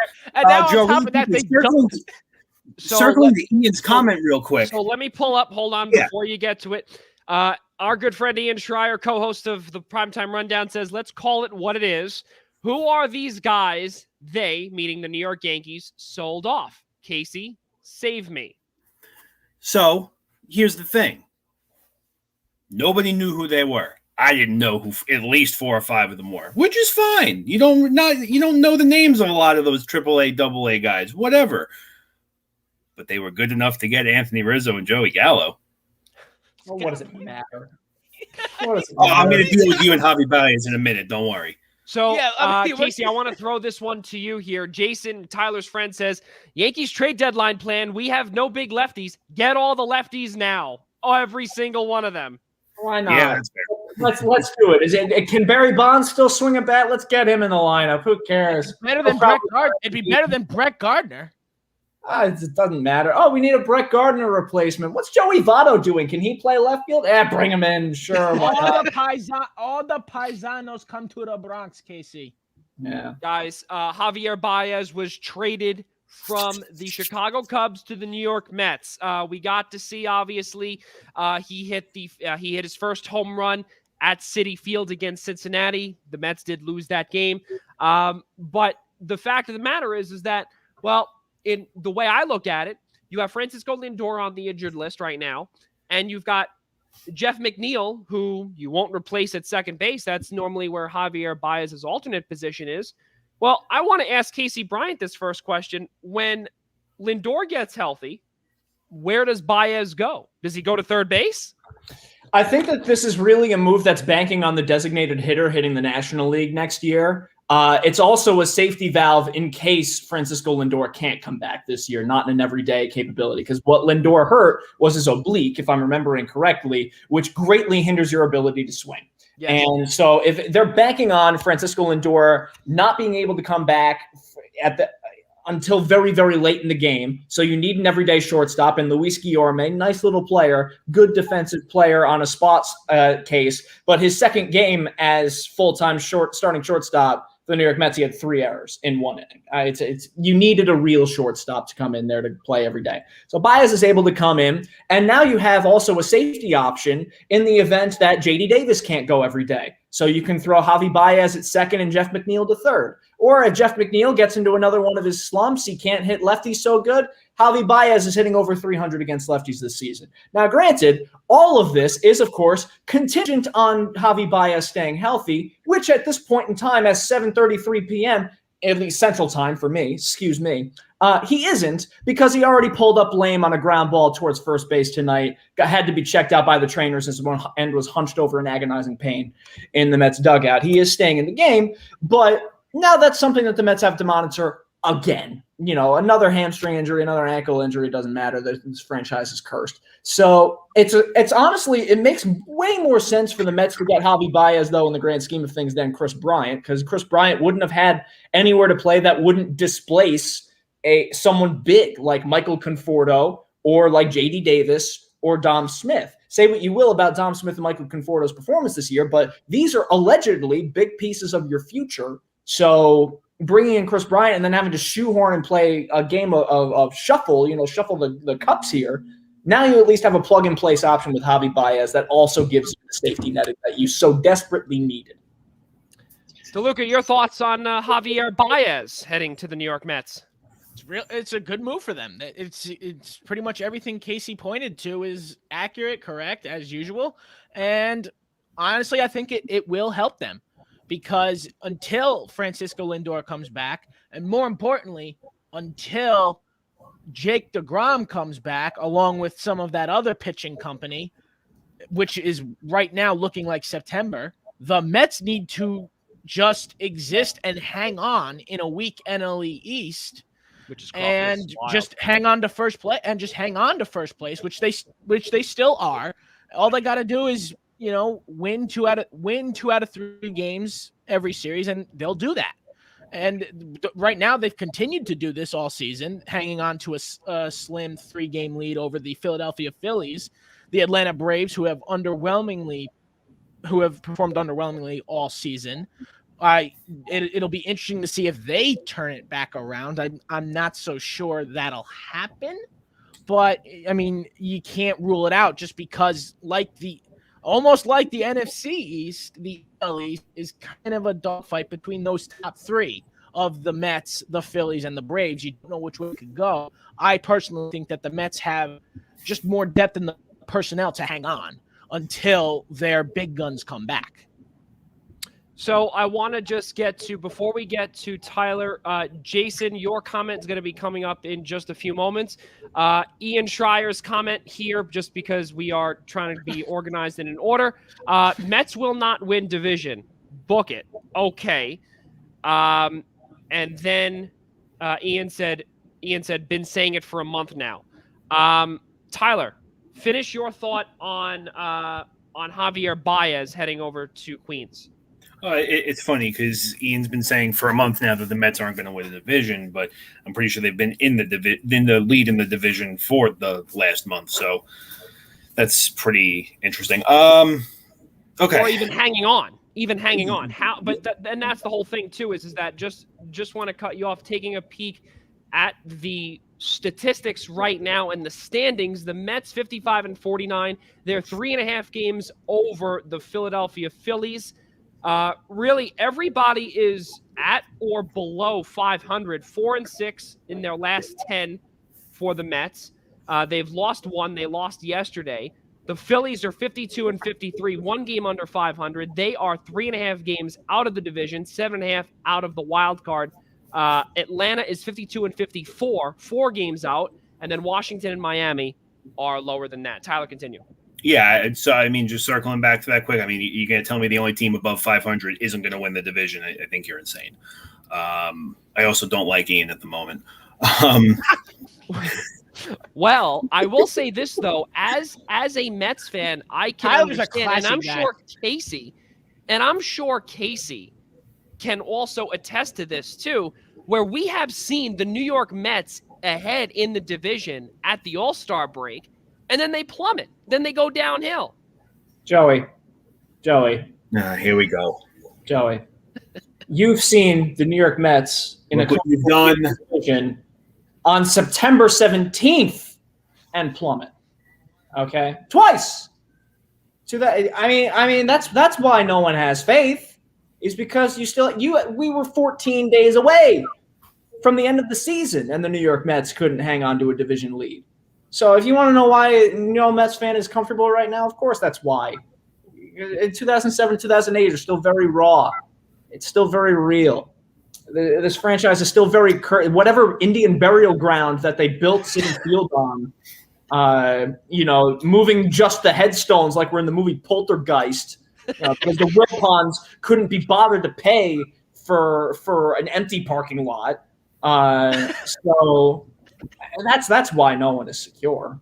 I mean, to give the Mets some credit this season, it's your first year with a new owner, a new outlook on things. Try and be a little positive for 2.5 months. All right. Look, you want positive? I'll give you positive. Okay. The fact that they got Javi Baez at all is a positive, because that shows that they have a willingness to address a problem. It is a problem. It is a positive, because tell me you with a straight face that a Wilpon regime would not have trotted out Matt Reynolds for the rest of the season. No, you would have re-signed Yoenis Cespedes for 7 more years. He would have broken his heels again. No, I'm serious. For a shortstop position, the Mets would have in a Wilpon year would have ridden Luis Guillorme out, and if Luis Guillorme gets hurt, then what? And the Mets would have trotted out Ty Kelly to be your everyday shortstop, or Omar Quintanilla, or Ronnie Cedeno, or any of these patchwork craptastic quadruple A players. To get an all-star in Javi Baez is a real move. That's a positive. Look, I'm going to call. How about I don't call it a positive. I'm not going to call it. I'm going to say it's like right in the middle. I think for what you were looking for, best available, no doubt. Do I think necessarily that was where you should have went? I mean, I'll be honest with you. I think the Mets really should have went after Chris Bryant a little bit harder.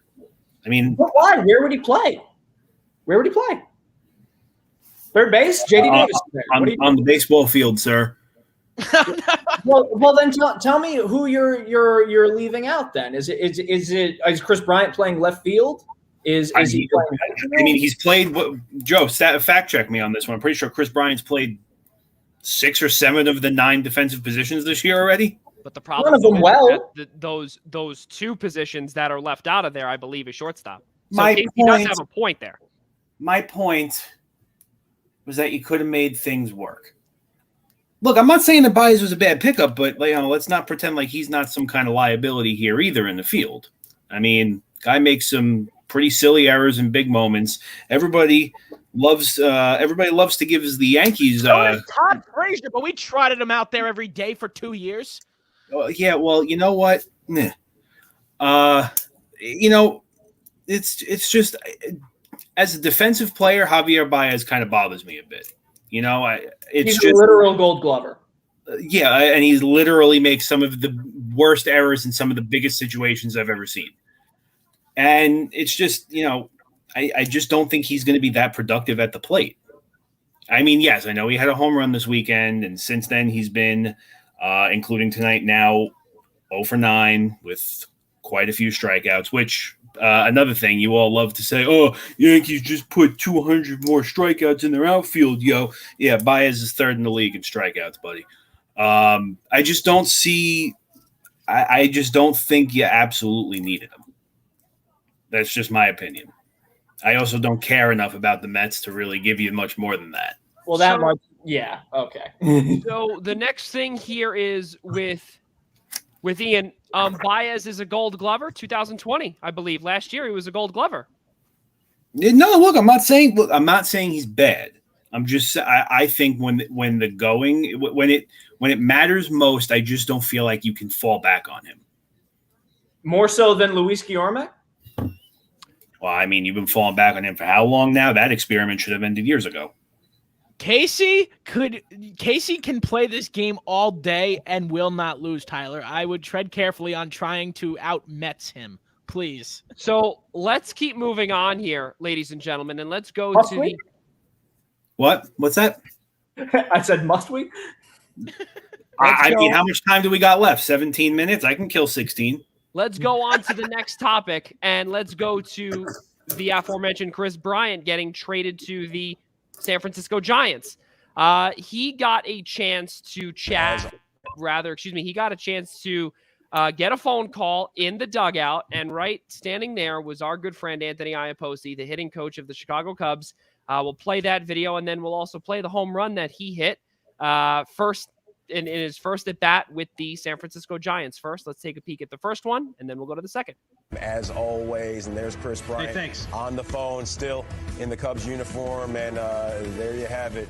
He has just been dealt to the San Francisco Giants. You see the warm embraces, number 17, a pillar in the Cubs history, and we're going to keep you posted right here as things continue to unfold. Trade deadline day as KB wipes away the tears. An emotional day for a lot of people involved around these parts. More Cubs Live. Trade deadlines.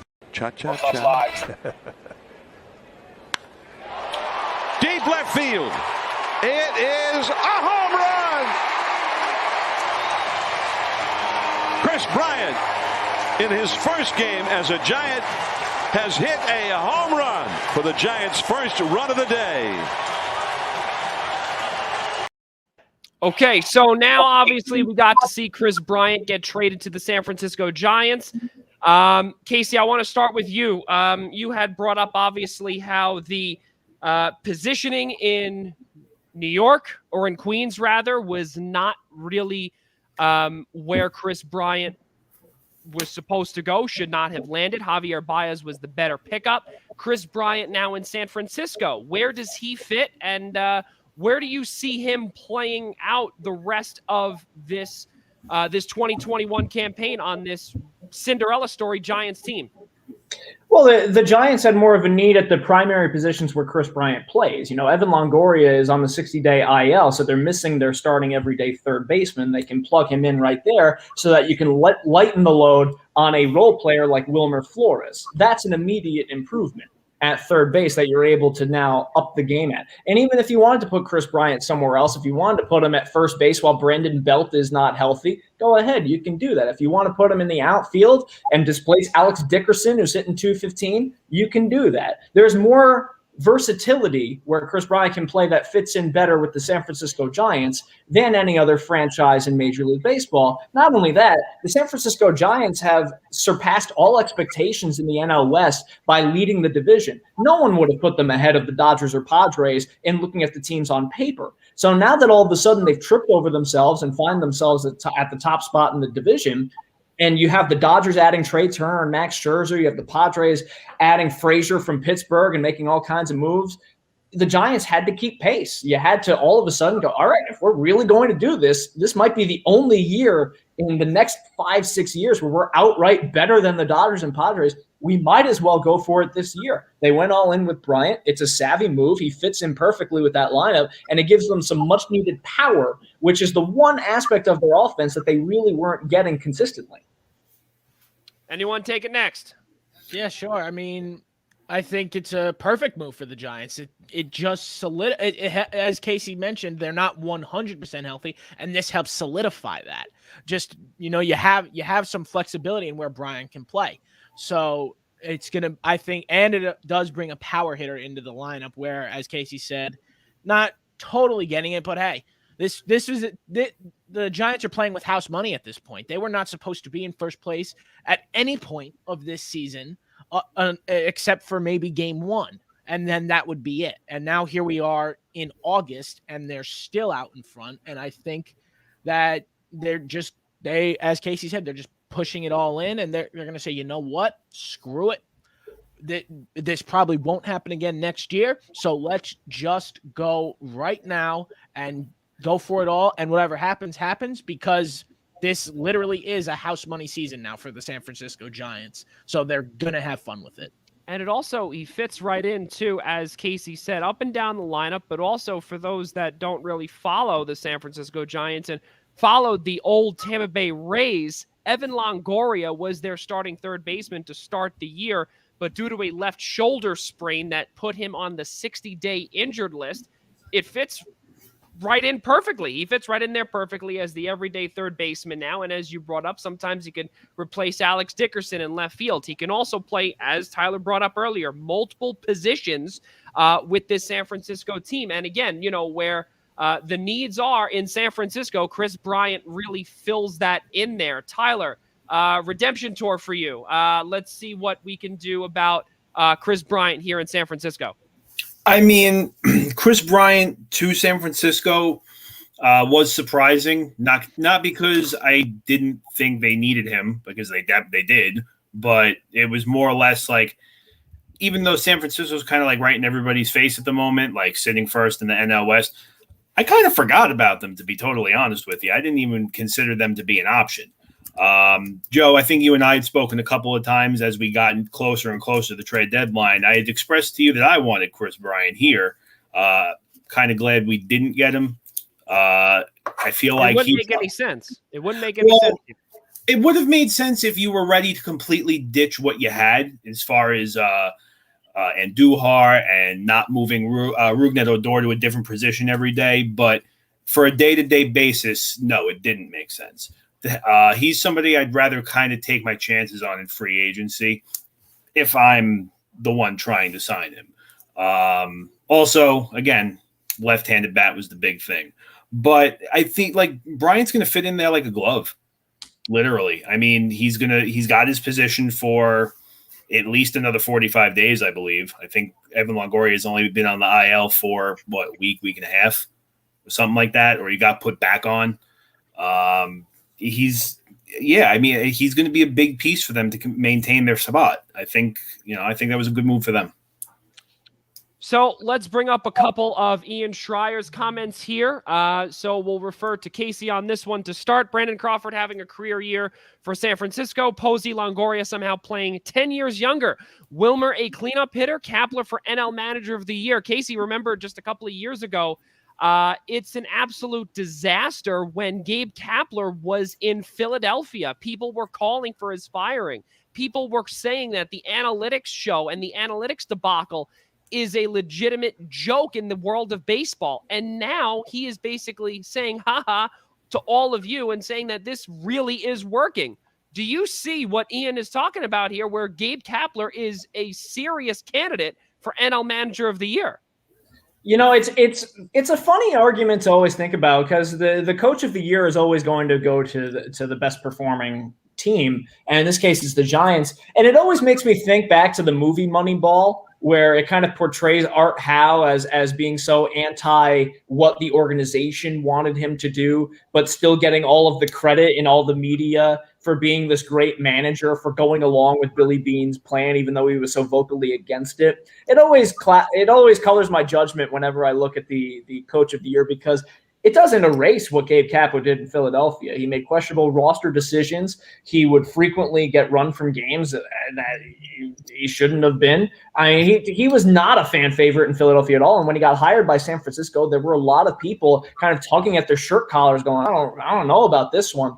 But he is getting kind of bailed. It's hard to say whether he's getting bailed out by overperforming players or if he is himself inspiring those performances, because it's true. Buster Posey, after taking a year off, is back to hitting .330 behind the dish for this team. Brandon Crawford is back to being an all-star player. I mean, you're getting contributions from guys like Donovan Solano in the lineup all of a sudden. And like, it's fascinating what the Giants have been able to build sort of off of this Moneyball kind of formula. And credit has to be given where it's due to the coaching staff and Gabe Kapler, because it's hard to say that they're doing it in spite of him.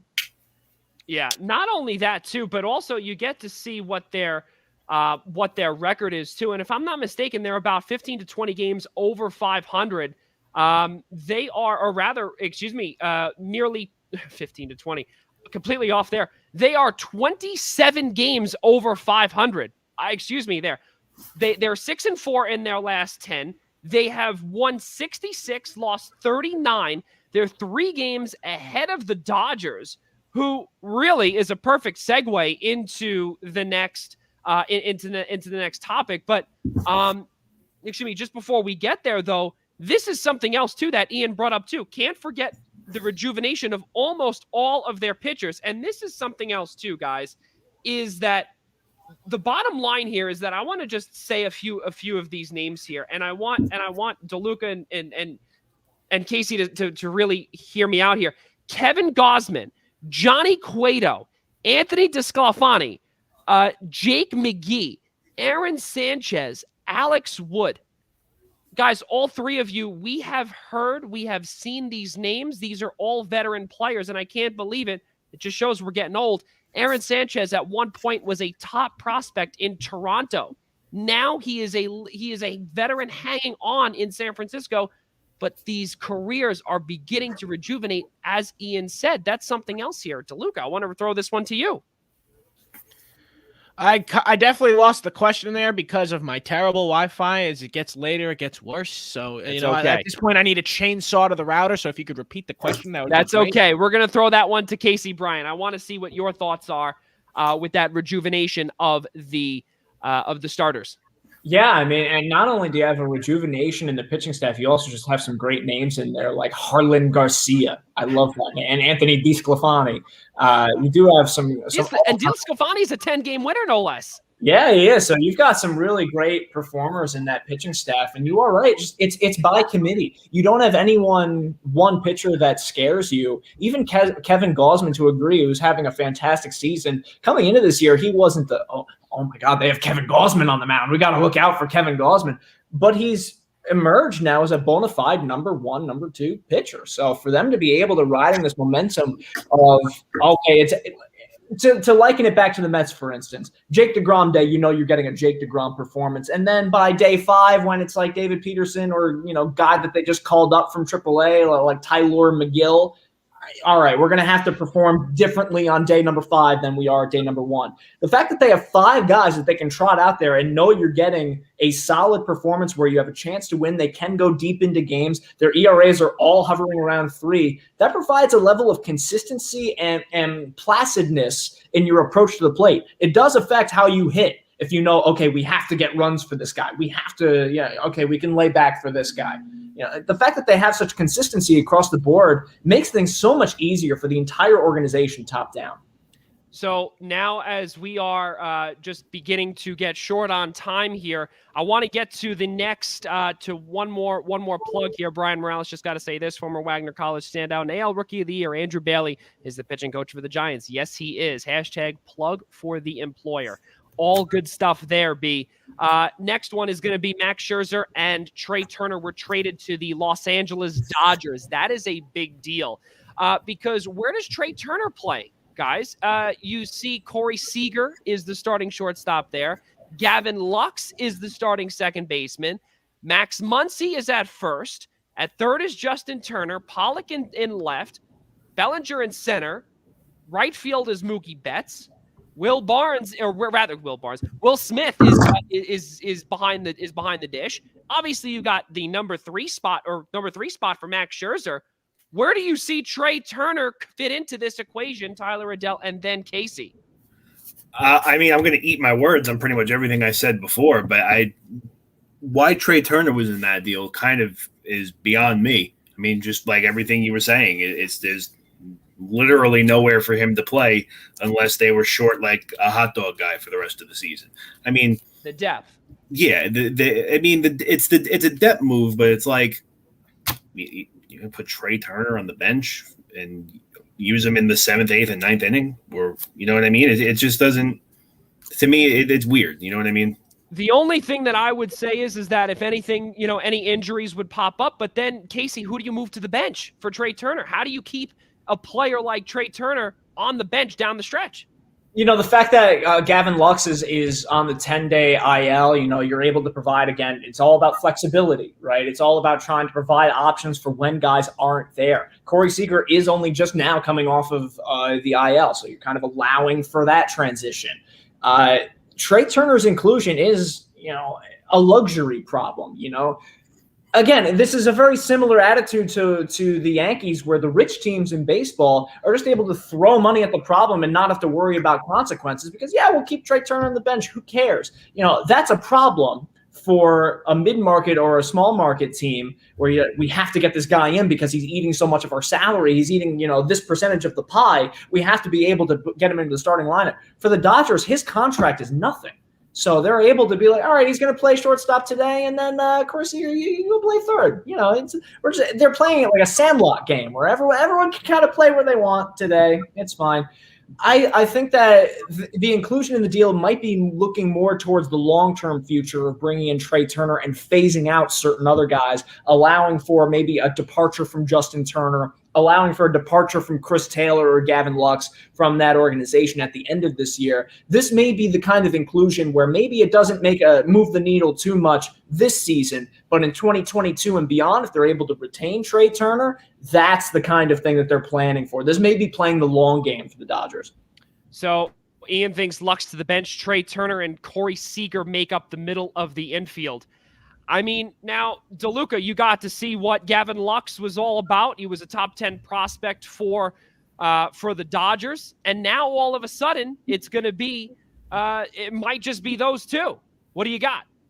Yeah, I think unfortunately, when it comes down to it, Lux is going to have to be moved to the bench. I mean, it's a tough situation. It's a good problem to have when you're the Dodgers. You're trying to get back into this race here with the Giants, and obviously, again, a race that wasn't supposed to happen. But nonetheless, I think that Lux will have to be the odd man out on most days, just because, like you said, Joey, you simply cannot bench someone like Trey Turner on the reg. It's just, he's too good of a player. He's too important.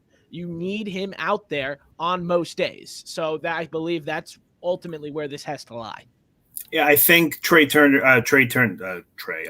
Lux is going to get benched. I hope you guys agree, but I don't think he would be necessarily benched off of performance. I think it's just basically a seniority thing. You're exactly. Yeah, you got to. Yeah, you just out of room, and Gavin Lux also had some lingering hamstring issues. Joey, I'm sorry, but that's something you got to keep in mind too. There's too much depth on the team, which is never a bad thing. It just becomes the problem of when you need him, there could be some rust on him as well. And you never know what could be happening. And this is, again, something that our good friend Ian Schraier has said. Lux is only a year removed from his rookie season that saw him sent down to AAA. Let him get more AAA at-bats. He will come around, but needs bigger at-bats to get his confidence up.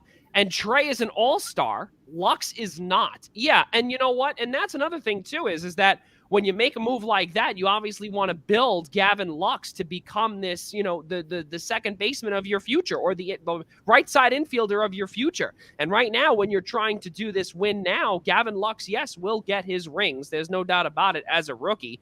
But now we're going to see what Trey Turner and Corey Seager make up in that middle of the infield. There's no doubt about it. Well, ladies and gentlemen, we have run out of time here on the Eastern Observer. So for Rob DeLuca, Casey Bryant, Tyler Adele, myself, Joey Jarzynka, for all of us here at the Eastern Observer and the Blackjack Media Group, we will all see you next Monday night, August 9th. Rob DeLuca and myself will be here. It's going to be a good one. Ian Schraier is going to be on vacation for a second week in a row. For all of us here, I'm Joey Jarzynka. We'll see you next time.